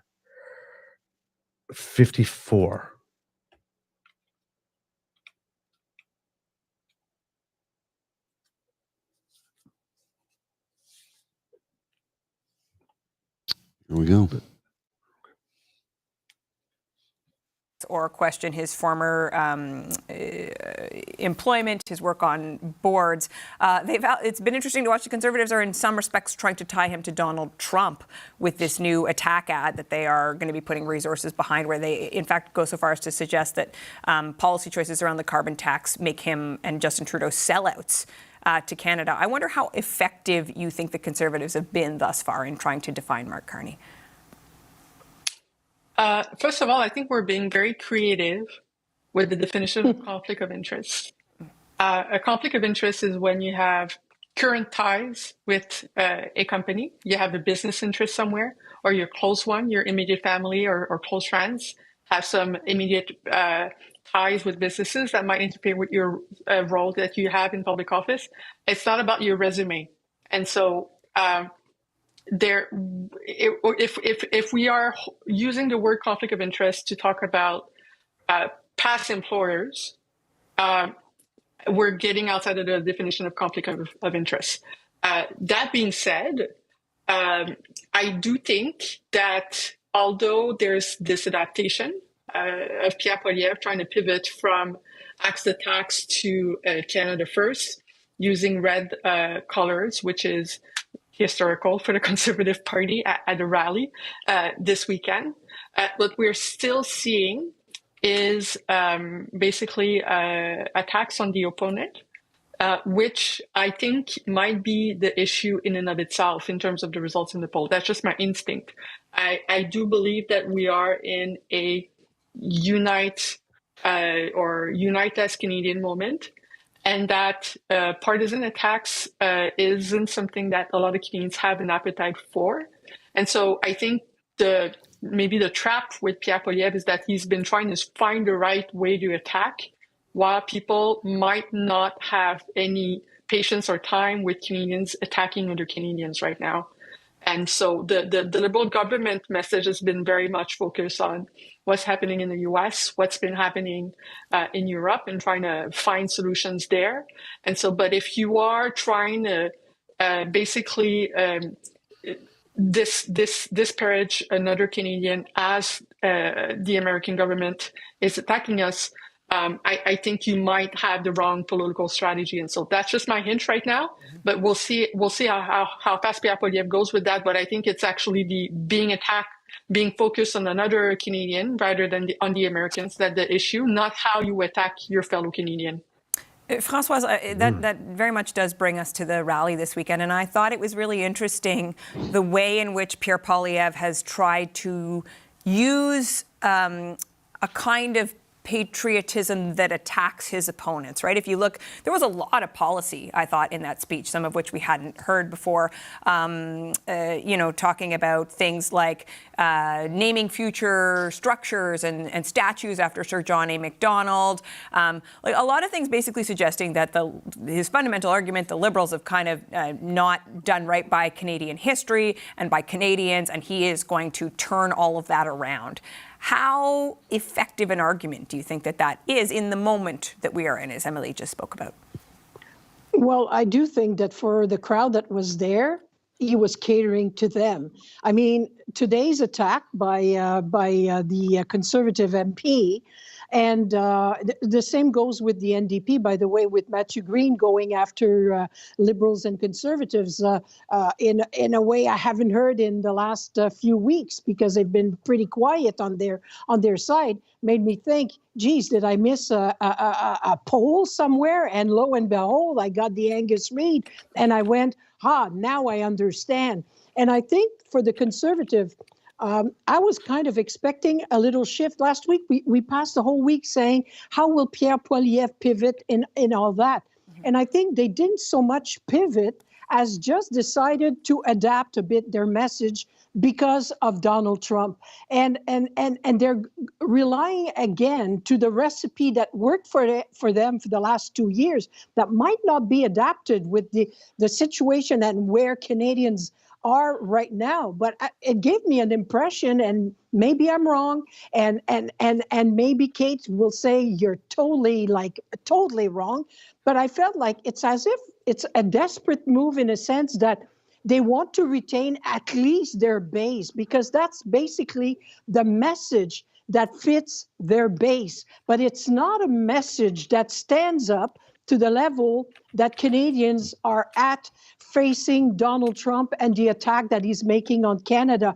And I do think that the Conservatives realize, I don't think we can compete on that front. We have to stick to our guns and hope that maybe the same thing will happen in Canada that happened in America, in the United States, that there's people who wants to go back to the good old way of doing this, of doing that, and that it might be their only key to success compared to Mark Carney, who's going up really quickly. Okay, to try to keep this fair, I think what we're going to do is I'm going to ask for a last comment from Kate and from Michelle, get at least a conservative and liberal perspective. The most important thing that you want to communicate vis-a-vis what Pierre Poilievre is doing right now. Yeah, I think what I took away from the Canada First rally on Sunday, twofold message. One, Conservatives are not dancing around the Donald Trump issue. Talked about it at numerous points, spoke directly to Americans, have taken out advertising with Donald Trump's face to say, this person is a threat. Said clearly that will never be the 51st state. So for all of the critics that said Conservatives were being too light on Donald Trump, or that we may be too light on Donald Trump, I think the proof is there that that's not the case. But more importantly than that, I think really now a focus from the Conservatives on the substance and policy of what they want to see Canada become. And yes, there was a time and a place for a message that talked about how we got here. And I think that still it's fair to point out that Liberal policy has brought us, of the last 9 years, has brought Canada to a place of weakness, particularly economic weakness. But now the attention needs to be, what would Conservative leadership look like for Canada? Emphasizing to voters, if you want Conservative policy solutions, you have to vote Conservative. You can't vote for Justin Trudeau 2.0. So that is the more optimistic side of the equation, the more forward-looking side of the equation that I think the Conservatives are going to be leaning into for the next many weeks. I call bullshit. Right. Bullshit. Right. Like, come on, lady. Right. You're spewing more bullshit conservative talking points telling us that we're economically weak. Yep. Didn't we just sign new trade deals with countries that aren't the United States of America? Ecuador and Indonesia. Indonesia, one of the most populous countries in the entire world. The Trans Mountain Pipeline that, we're going to be able to ship oil to whoever the hell we want now. And it's shipping 890,000 barrels a day go through that pipeline. We can sell that oil to whomever we want on the world market because it's ours. Right. So this is Kate just Harrison. More bullshit talking points from the cons, and she's not even telling the truth. I know, but she's always like that. On this panel, she is the people. Conservatives hardly send anybody there in terms of MPs and elected representatives to CBC to talk on these shows, but she's there all the time, and it's always the same narrative. It's always negative. It's always down. It's always, and it's always from this alternate vision of the world. Like Pierre had a rally once and then said one thing about this one time. So I think therefore the proof is in the pudding that we're going to stand up to. No. You only stand up to, you don't stand up to the United States when you organize a big rally event where you're trying to bring in extras to use as infomercial and clip fodder like this, where you're going in front of the mic that you're going to put some music swelling on and say, oh yeah, he stood up to Donald. No, that's not standing up to Donald Trump, because Donald Trump, think of Canada as a mountain and Donald Trump as water. Yes. And it's just, what water erosion does, right? The wave just keeps coming to the rock. That's Donald Trump. It's like, I want Canada to be the 51st state. We are not interested. I want Canada to be the 51st state. We're not interested. I want Canada to be the 51st state. That's never going to happen. I want Canada to be the 51st state. Fuck off already. I want Canada to be the 50th. You'll just keep on going until you finally just have enough and give in. Mm-hmm. That's his way. He erodes your will away by refusing to acknowledge any reality other than his own. It's a common tactic of narcissists. Oh, yes. If you say no doesn't mean no, it means try again later. Well, with our new, soon-to-be coming online liquid natural gas plant, where they can, convert liquid or natural gas to liquid for shipping purposes, How soon before we start supplying Europe with oil and LNG because they want to sever all ties with the Russian Federation? I'm posing a legitimate question. How soon before that happens? Trans Mountain Pipeline gives us the ability to do that. Right. And the liquid natural gas plant is in British Columbia, if memory serves. I'm pretty sure that's where it is, isn't it? Yeah. And that should be online by the end of this year. It's billions of dollars going into that to get it up and operational. It's we're in a unique place here. I want to continue with this. There's about a minute and change left, and I want to hear the rest of the panel what they have to say. Is there a response to her on the bullshit she just spewed? I'm not sure. I think it's just the closing of it, but we can go through it. Michelle, your thoughts? Well, I think that clearly the red and white and definitely, showing the Canadian colors at a Conservative rally isn't something that you usually see.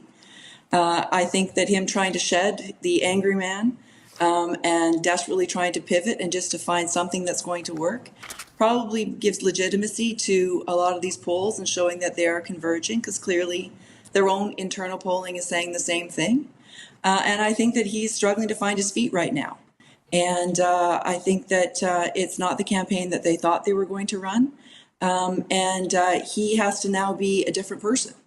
And he has to now actually stand up and be proud of Canada at a time when he's been trying to knock it down for the last number of years that he's been leader. So, I think that as they continue to struggle, I think that Mark Carney just has to stay focused on getting the job done, introducing himself to Canadians, and making sure that he is ready to go whenever it is that we have to go, because and keeping the eyes wide open that the biggest threat is Donald Trump to this country, and that's where his focus has got to be. Okay, lots of perspectives to consider. Thank you to all of you for your input today. Our power panel, Émilie Nicolas, Michelle Cadere. So, the thing that the Conservatives have going right now, and that's in the clip that I showed you when I talked about Émilie Nicolas, is they are trying to impugn his character as being someone who has tons of conflicts of interest. And, what's he hiding? Why won't he? Okay, first of all, the conflict of interest forms are usually signed and the disclosures are done once you're elected. Now, if the party leadership race wants people to put all that stuff up to determine whether or not they can be a candidate or not, that's fine. They can do that, just like the Republicans used to ask people to show their taxes before they could decide whether or not they run or not. But they made one exception one time for one guy. So you can have that as the type of process. But as Émilie Nicolas, and as we learned with the WE scandal, a conflict of interest is a very, very, very, very specific thing in law that involves very, very specific people. Right? We learned that. So here we are, the Conservatives again. Well, Carney was a banker, and if he's a banker, well, that means he hung around with a lot of rich people and a lot of stuff with a lot of companies. Maybe he's working for their interests rather than yours. How do we know? He should come clean now.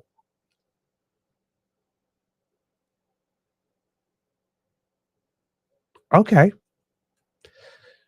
Mark Carney had some type of response like, it's like, yeah, and if the leader of the opposition ever had held a job outside of politics, we would be asking for his forms too. Because he actually could have a conflict of interest, but given that he's working in government all his life, I guess. So, little digs that way going on. But yes, it seems that the Conservative push here, according to the Canadian press, the Conservatives have asked Canada's lobbying commissioner to investigate whether it violates ethic rules for the Prime Minister to make Mark Carney his own personal advisor. This was in October 2024. So let's put this here.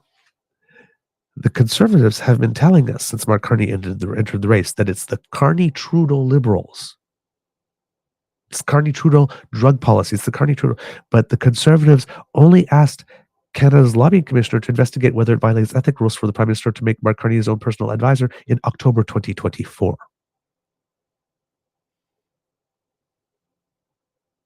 So before October 2024, I guess they weren't really concerned about that. Or maybe it's because, well, he only became his economic advisor in October 2024 and therefore is not responsible for anything that happened before.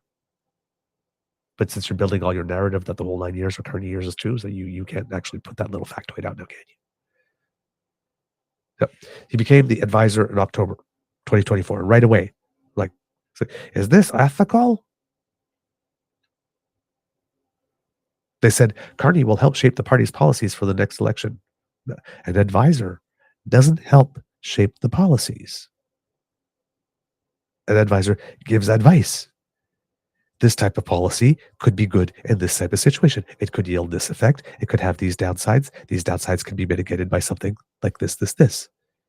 And then cabinet decides whether or not they will take the advice. And then when they take the advice, they also decide how they will implement it. So sometimes you can take someone's advice, but implement it in a different way than you were advised. So what the Conservatives are trying to say here is that when Mark Carney agreed to advise the Prime Minister in October 2024, that there was something not cool, not kosher about that, completely, totally insuspicious. And when he decided to do that, that meant that whatever Mark Carney said goes. That's what the government would do. If you give advice, the government is necessarily going to take all of it and implement it all. So therefore, it's all Carney. We all know that's not true. I mean, just look at us in our regular lives. How much advice do we really take from others in our own personal lives? And the Liberals are in charge of leading an entire government of a G7 nation. And the Conservatives want you to believe that if Mark Carney said it, they took his 100% advice and implemented it wholesale. So therefore, this is Carney's. It's just not credible. The attack is so weak on its surface. You just have to think about it for 15 seconds. But they're going with this the other day.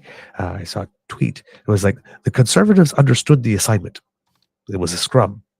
They were all waiting there for the scrum. People were coming down the stairs and going to the mic and talking. And it's like, here's the assignment. Rush down the stairs, go to the mic, and no matter what's asked, punch down on Carney. And then you saw Michael Barrett, who I swear is going to get himself sued for defamation one day. Kick of that stuff. And Melissa Lantzman. And the third person whose name I don't remember off the top of my head, coming down, and they just come to well, Mark Carney, Mark Carney, like this. Apparently, they're trying. Their opposition research is going so poorly. They got nothing on them that they want Mark Carney voluntarily disclose everything. Whoops, the camera thing again. Hadn't happened in a bit. Mark Carney, disclose everything about your finances now before you have any legal obligation to do so for anything, because we think you're corrupt. Please put stuff in the public sphere that we can go through to see, that we can spin to see if you're corrupt. Give us something. The Conservatives are literally begging Mark Carney to give them information that they can twist and use against them because they've not been able to find any of it. First, it was he moved his company to New York, the same state and city where Donald Trump is from. Donald Trump abandoned New York, if you remember. He's Florida man now. So like this, he's just like Trump. Meanwhile, you got the other guy going, Canada first. It's like, let's just say Carney is just like Trump. Because our guy is just like Trump. Maybe if we say that Carney is, maybe people won't notice that our guy is. I'm hiding. Can tactic. You see me? They'll never find me here. We all saw the interview with Rosemary Barton.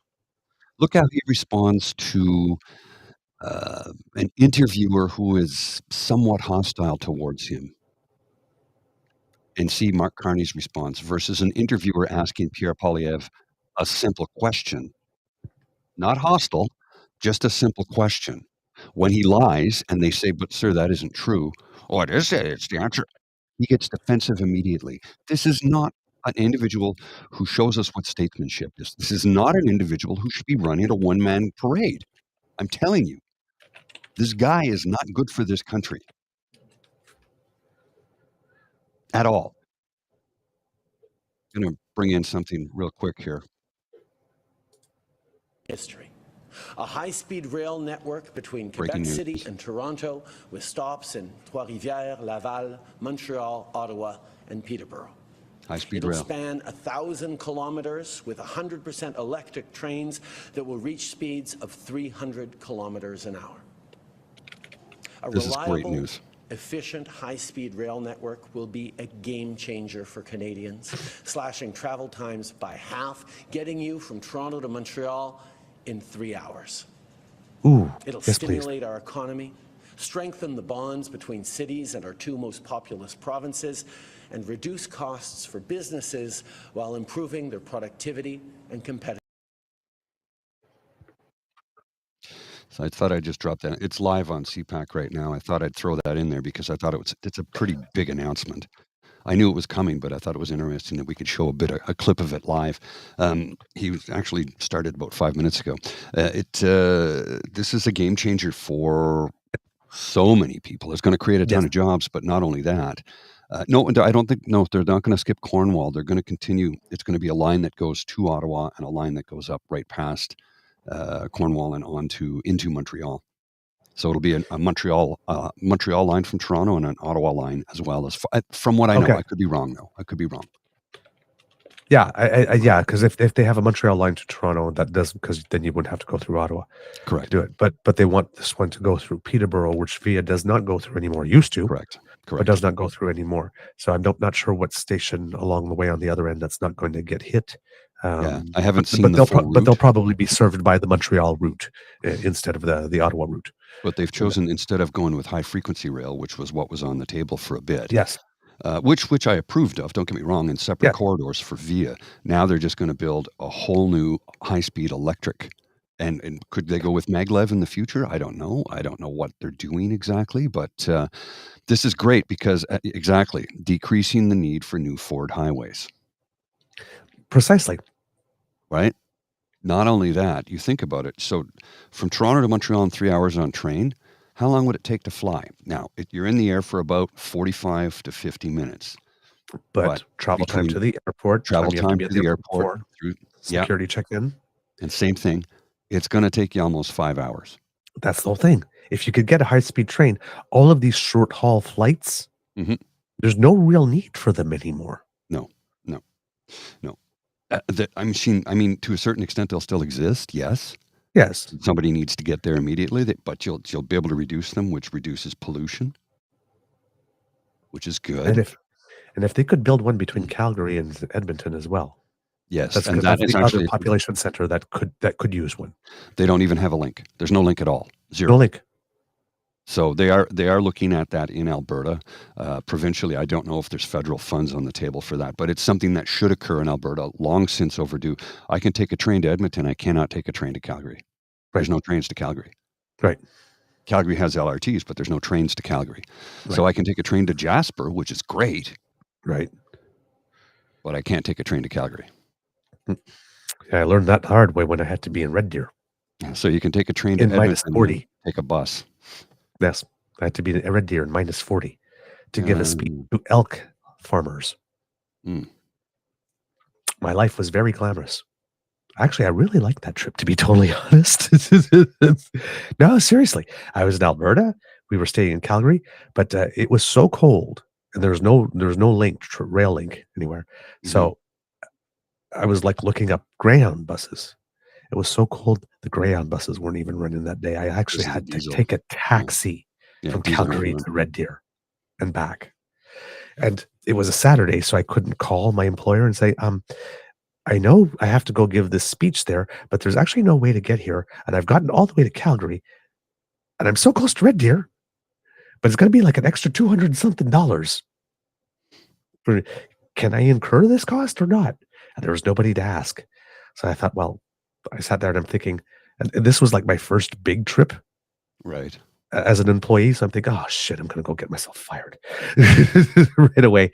And it's like, so I made an executive decision. Says, well, if they paid 1,000 or something, whatnot, to get me into Calgary and in a hotel room so I can come and deliver this presentation to the farmers, they would probably want me to deliver those presentations for the farmers and not have that $1,000 go to waste for an extra 200. So Right. I did it, and I thought, you know what, I might have to eat this. But my employer, fortunately, did reimburse me and said I had indeed made the right decision. And because it's Alberta and these are farmers, the minus 40 didn't stop them from coming to the presentation. It was a good thing I did because it was a full house. So, but yeah, but that was that was, I have to say though, that was a really, really great trip because those farmers were the nicest people. Oh yeah. Well, No, seriously, I'm from Ottawa, from the government, and I'm here to help you. And that's the thing nobody ever wants to hear, right? Exactly, like this. And I actually was there to help. So, and I guess it came across. But nicest people. It was such a beautiful trip. So there you can see Edmonton gets covered and Jasper gets covered. And then there's a northern route, Prince George up to Prince Rupert, southern route, Kamloops to Vancouver. Nothing between Edmonton and Calgary, no rail link at all.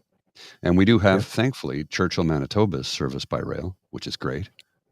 But and you can see the corridor here, of course, which goes, they do have a train to Jonquière, which is cool because I used to live in Chicoutimi, which is Chicoutimi borders Jonquière. They're all L'Abbé, Baguetteville, CFB Baguetteville, Chicoutimi, Jonquière. It's all like one big community. And I think they've actually changed the name of it all, but don't even quote me on that.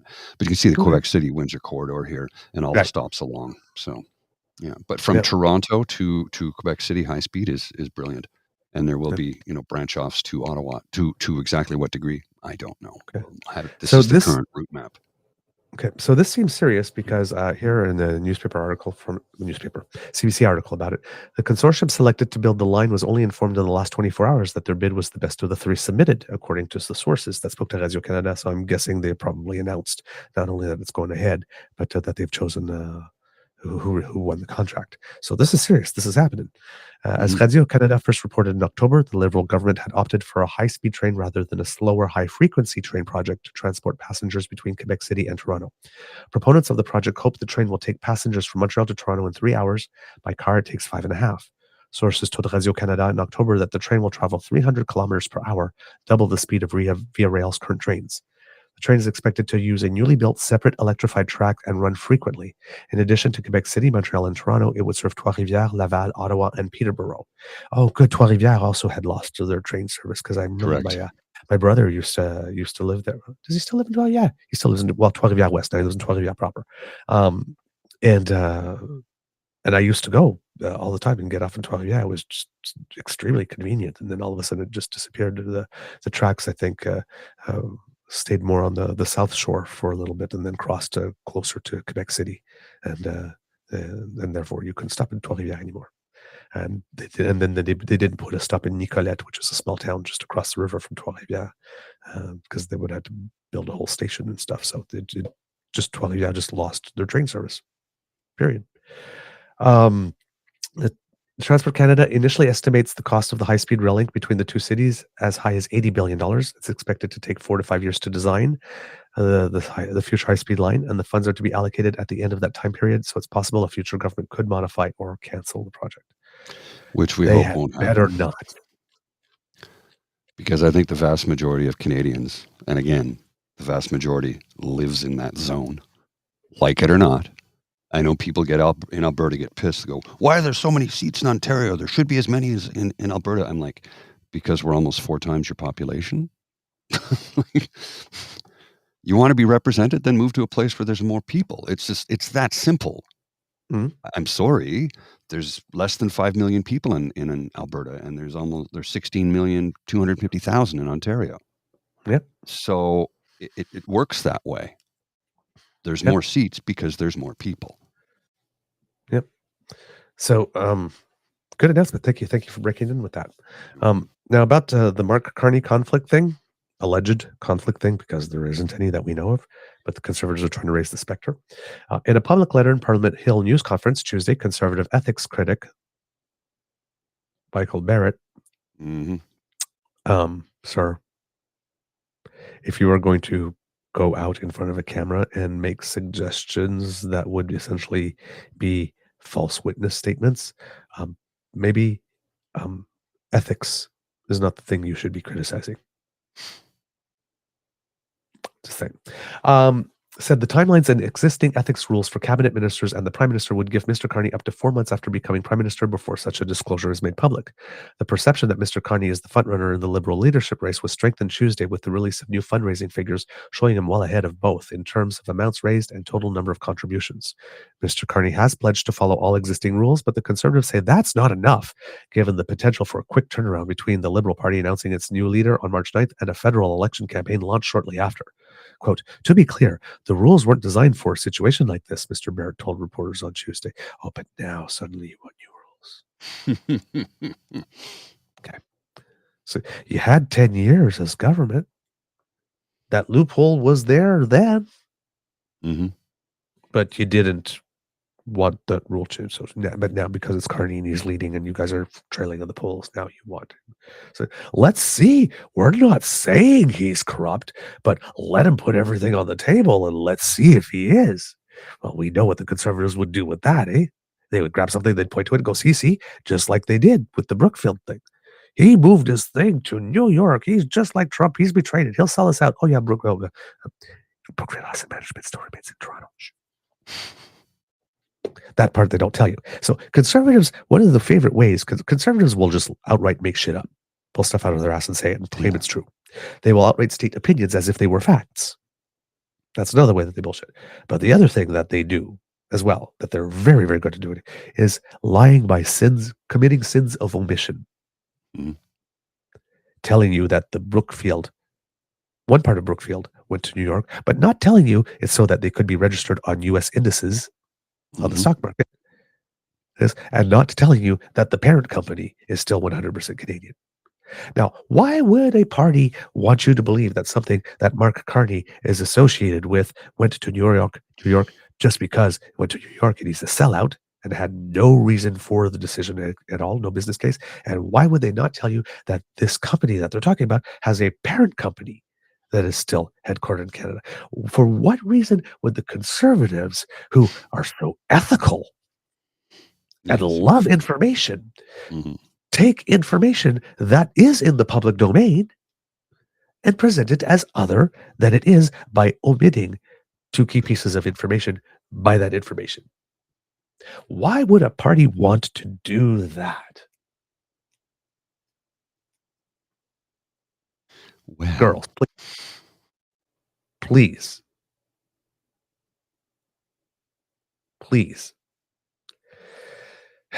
You're going to take a piece of information that comes out, you're going to eliminate 2 or 3 key pieces of data from it, and you're going to present it as other than it is, and you want him to spoon feed you the information that you are going to use to twist and torque and try to destroy him and defame him. Don't be surprised if he's not all that eager to be a willing participant in that scheme. Y'all kind of have a track record. We've seen you go for the last few years. Yeah. We know what you do. We know why you're asking for this. We know you're not asking for this because you care about ethics and having no conflicts. I mean, have you seen you guys? I mean, Jenny Byrne, hello? Come on. This is clearly a Jenny Byrne policy. Oh, yeah. They found out that I'm with Loblaws and one of the biggest rental organizations. We need to find something. Because if I'm corrupt, Mark Carney must be corrupt, right? Because that's the conservative thing, right? They can't imagine a world in which nobody is corrupt. Because they all are. They can't imagine people who are not like them. All the accusations come from that one place. Because every accusation is a confession and is projection. He wouldn't leave a big job like that to do something that's in the best interest of the nation. Who does that? That's financially dumb. Well, you know what? Almost every single public servant has done that. taking a low-paying job for the betterment of the country. It's not that unimaginable. But conservatives want you to believe that it's this, because he was a global elite, there must be something in it for him. Why would he take a lower-paying job?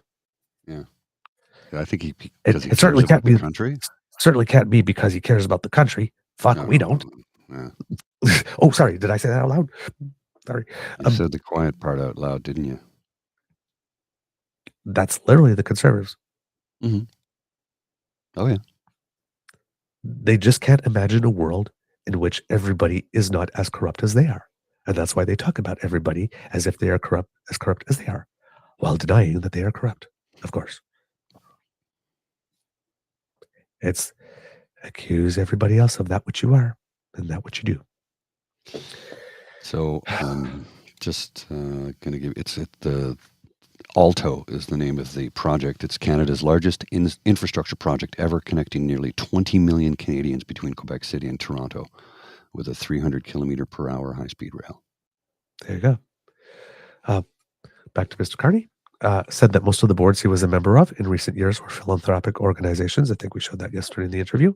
Quote, if I'm elected a Liberal leader, of course, I'm going to immediately subject myself to all the ethics guidelines, conflicts of interest guidelines, and other guidelines, he said. Emily Williams, a spokesperson for Mr. Carney's campaign, repeated that view in a statement Tuesday and did not directly respond to Mr. Barrett's recommendation. She also criticized Conservative leader Pierre Poilievre for lacking work experience outside politics. Here's the line, quote, as leader, he will work hard to earn a seat in the House of Commons where he's committed to complying with all applicable ethics rules and guidelines to ensure that his previous experience does not create any real or perceived conflicts. If Mr. Poilievre had any experience outside of partisan politics, we would call on him to meet the same standards. She said, meow. Mm-hmm. Mr. Carney announced in January that he had resigned from Brookfield Asset Management Limited and a number of other business roles in order to pursue the Liberal Party leadership. The former governor of the Bank of Canada and the Bank of England also said at that time that he stepped down as chair of the board of media and financial data company Bloomberg LP, the board of payments processor Stripe Incorporated, an advisory board for investment giant PIMCO, and as a UN Special Envoy for Climate Action and Finance and co-chair of the Glasgow Financial Alliance for Net Zero, or GFANZ. The Conflict of Interest Act of 2006 law that outlines the ethics rules for federal public office holders gives individuals subjects to the act up to 60 days after taking office to make a confidential report to the ethics commissioner. So the Conservatives want him to do that now. Now, I can understand in the sense that, if he's elected leader of the Liberal Party, he will be the prime minister, even though he won't be sitting in the House. Correct. Yet. So therefore, okay. And, who knows? Maybe once he is chosen as leader, Mark Carney will proactively put something up earlier, maybe. But right now, he's still a private citizen and a candidate. So he's bound by the exact same rules you were, Mr. Barrett, when you were running for the nomination to be the candidate in your electoral district.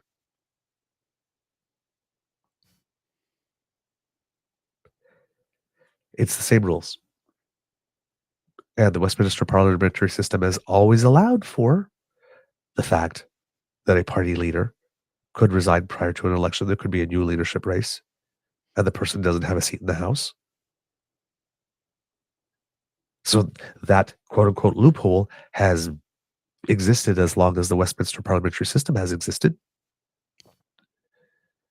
But now we have to fix it.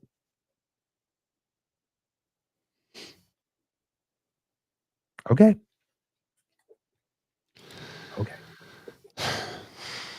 Conservatives.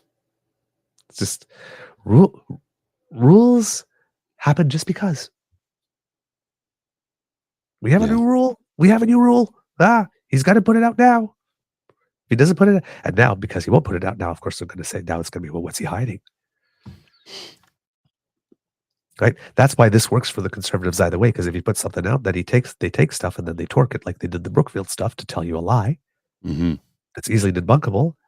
And if he doesn't do it, oh, well, then there must be something shady because he won't come clean.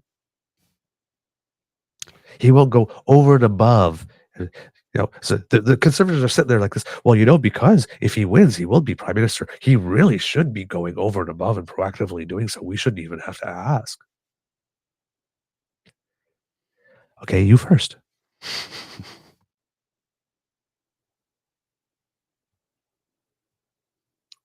I'm these people. Yeah, These people. pretty much. Like, pretty you first. Why don't you tell us who's getting all the money from the merchandising for the Conservative website? Please share that with us. Are there any international orders, and were they actually filled, or did you just take the money? Just took the money. I wonder. That's a good question. We Somebody have lots should of, look into that. we have lots of questions, and since you won't show us all the contracts and whatnot, I guess we just have to assume that they're corrupt. Yes, we can do that. Two can play that game. We've chosen not to, but maybe we'll start doing that just because. Because we can. And remember, we're not on any team here other than Canada. So if you're going to try and strike her down and cut her off at the knees by labeling people with accusations that are unfounded, unwarranted, and absolutely untrue, we can do that too.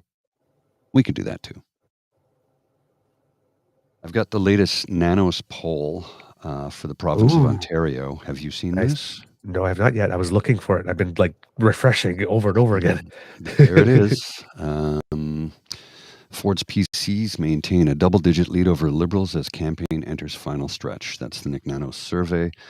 Ontario PC with 45.8%. They're down 0.6. The Liberals 29.7, up 2.7. NDP 15.9%, down 2.0, and the Greens at 6.7, no change. Right. Troubling to think that the Conservatives could win, and we even talked about it. I said he's probably going to get reelected, and it really troubles me. For a third term, for a man who should never been reelected in the first place. I know. I understand why he got in the first time. I get it. I knew it was going to happen no matter what.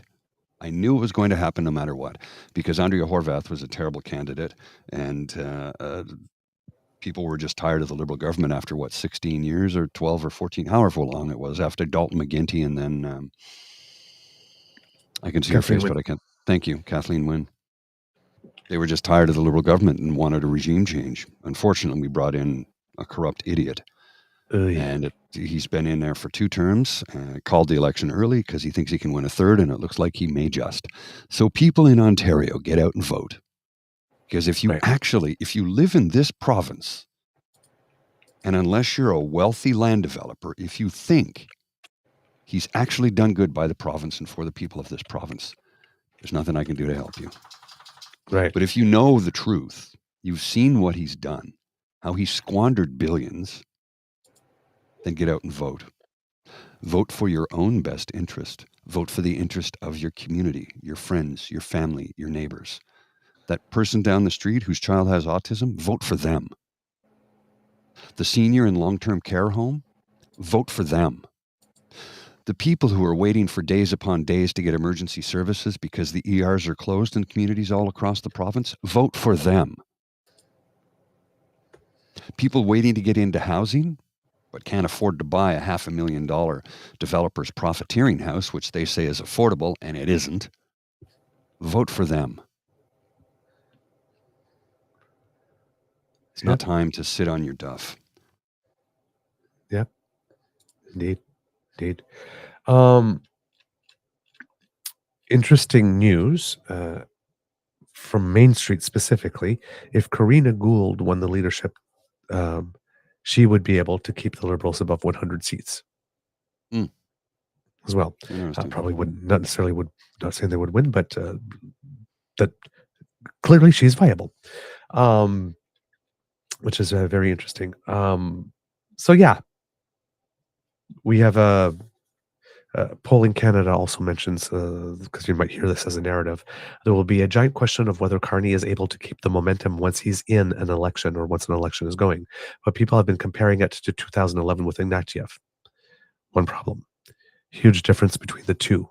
Singh is absolutely no Layton. Layton won a big share of the vote. Mm-hmm. So he did. And Carney is not inactive as well. And big difference there. Pierre is no Harper. Yeah. As well. And Pierre's negatives. That's the other thing. Pierre's negatives. Nobody likes him. All that vote was not Justin, not pro Pierre. And now that vote is moving, if we are to believe the polling. All right. I think that is enough. That's enough. That's enough. Wow. You know what? Considering I thought I had a thin show, turns out not so much. Mm-hmm. But that's thanks to you, good sir, actually, because you had the other segment, which was very helpful, and which allowed me to bring in the brain gain story that I saw last week and was looking for an opportunity to fit in at some point. So you gave me a beautiful opening. So thank you for bringing that, sir. Appreciate it. You're very welcome. All right, kids and cubs, that's the end of this episode of the Daily Beaver Morning Show. We hope that you love listening to us because we love making this for you. Remember, sharing is caring and word of mouth is priceless. So please tell your peeps and poops all about us because we really appreciate it when you do. Now, if you would like to not miss an episode at all, especially our podcast version, you don't have to because, you're a busy Canadian. You're on the go. Sometimes you need us in your ears. We're portable. Thanks to the Ray Girl, who sponsors our pod page. So if you just scan that QR code that appeared, or if you're listening, go to podpage.com/TheTrueNorthEagerBeaver with a hyphen between each one of those words. If you go there and press subscribe, when we have something fresh off the bandwidth, zip, goes directly to you. No fuss, no muss, just like that. Real simple. Now, if you would like to help us in other ways, for example, maybe you would like to subscribe to our YouTube channel, because that helps us with the algorithm. Surf on down to True North Eager Beaver Media, and Kit Cassie and Kit Elaine will urge you to smash with our buttons. Like, share, and subscribe. Click them, flick them, lick them. It makes us very happy. Thank you so much. And if you would like to support us in yet other ways, let's say financially, because you like this show and you see the value of it, and you would like to support a 100% Canadian initiative versus the US-owned American National Post or the American Sun chain, for example, then you can do that as well by contributing to the Eager Beaver Lodge Emergency Hydration Fund, also known as our tip jar, at ko-fi.com/eagerbeaver. That's coffee spelled ko-fi.com/eagerbeaver, all in one word. If you think we did well, say add a beaver and get me a cup of hot chocolate, or add a Mr. Grizzly and buy him a nice cup of coffee. He likes it black and bitter. Like my heart. Yeah. The jury's still out on that one, Mr. Grizzly. You haven't seen into my head lately. that diamond might be a slightly scarier place, but your heart's a beautiful place, sir. From what I know of it, at least my personal experience of it.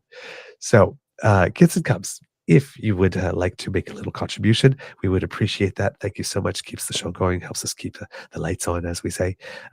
But if you're not able to contribute financially, please do not worry, because the gifts of your participation and the gift of your attention are the ones that matter the most to us. And we love to hear from you. truenortheagerbeaver@gmail.com is how you can write to us and let us know what you think. Good, bad, or ugly. If ugly, please be gentle. We're delicate. We're snowflakes. But we do want to hear what you say. Constructive criticism and beautiful compliments, both are welcome. Things that you would like to see, all that good stuff. It all helps us make a better show, so thank you. And truenortheagerbeaver@gmail.com is also the email address to which you can send a direct transfer if you do not want to support CE Bro by going through PayPal. So just so that you have your options, because democracy is something that you do. Remember, there's a Quebec Liberal leadership race, so please find out who your candidates are there. The Ontario provincial election is definitely underway. We've got debates coming up on the. Oh, sorry, no, that's Liberal leadership debates. We've got there is going to be a French debate. Turns out it's going to be tonight. I think the 19th. Yes, but they are not going to be.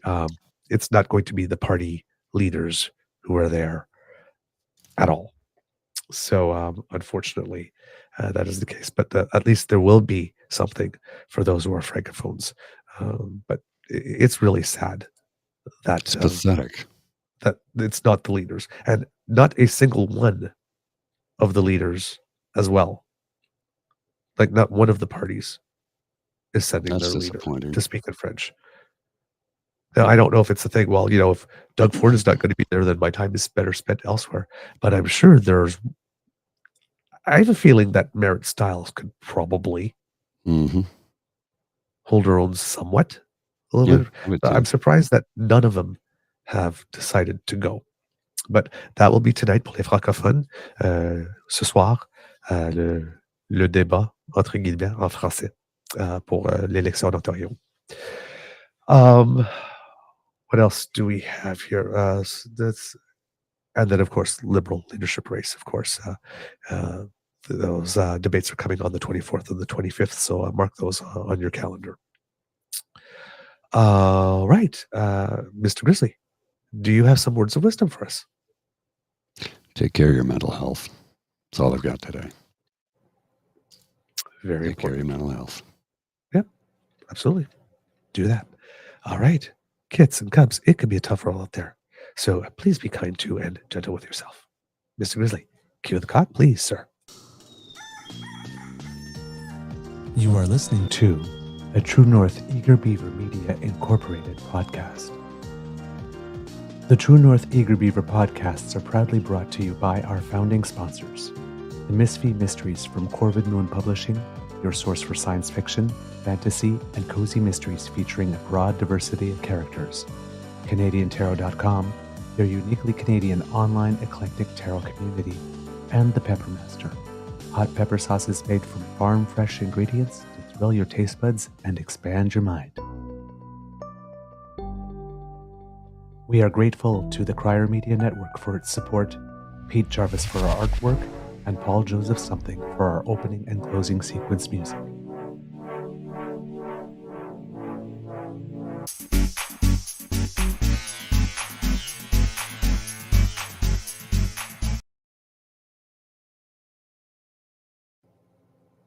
All right.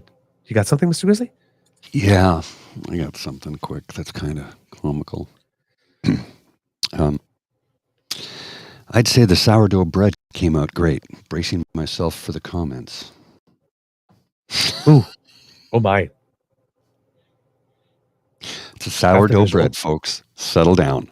Sourdough bread. That's a visual. Jeez.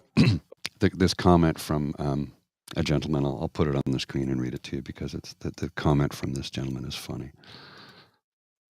Ma'am, what in the unholy oven blessed yeast risen deep carved vaginal loaf of seduction is this? I'm a gay man, and even I need to sit down and reassess my entire existence after looking at this. This ain't just bread. This is a full-blown WAP, warm artisanal pastry. Did you bake this, or did the divine goddess of fertility descend from the heavens and personally whisper her most intimate secrets into your dough?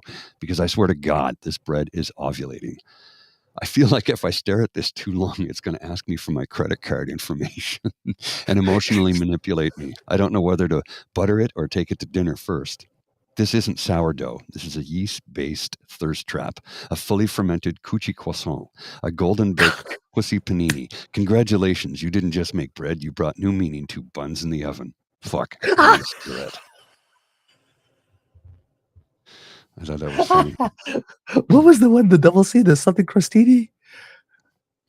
Hang on. I'll pull it back up. Oh my God, that was or croissant, sorry, it was croissant. Yes, he said fully fermented coochie croissant. Coochie croissant. Oh my God. Some people may be offended by that, but I thought it was very funny. That's officially my new drag name. Coochie croissant? Coochie croissant. Bonjour. Coochie.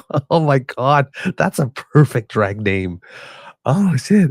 I love it. That's funny. Oh my God. I thought we should end on something funny and ribald today. I'm glad you did. 50 Shades of Flower. Ooh, Robin Hood. See you later. Okay. Bye.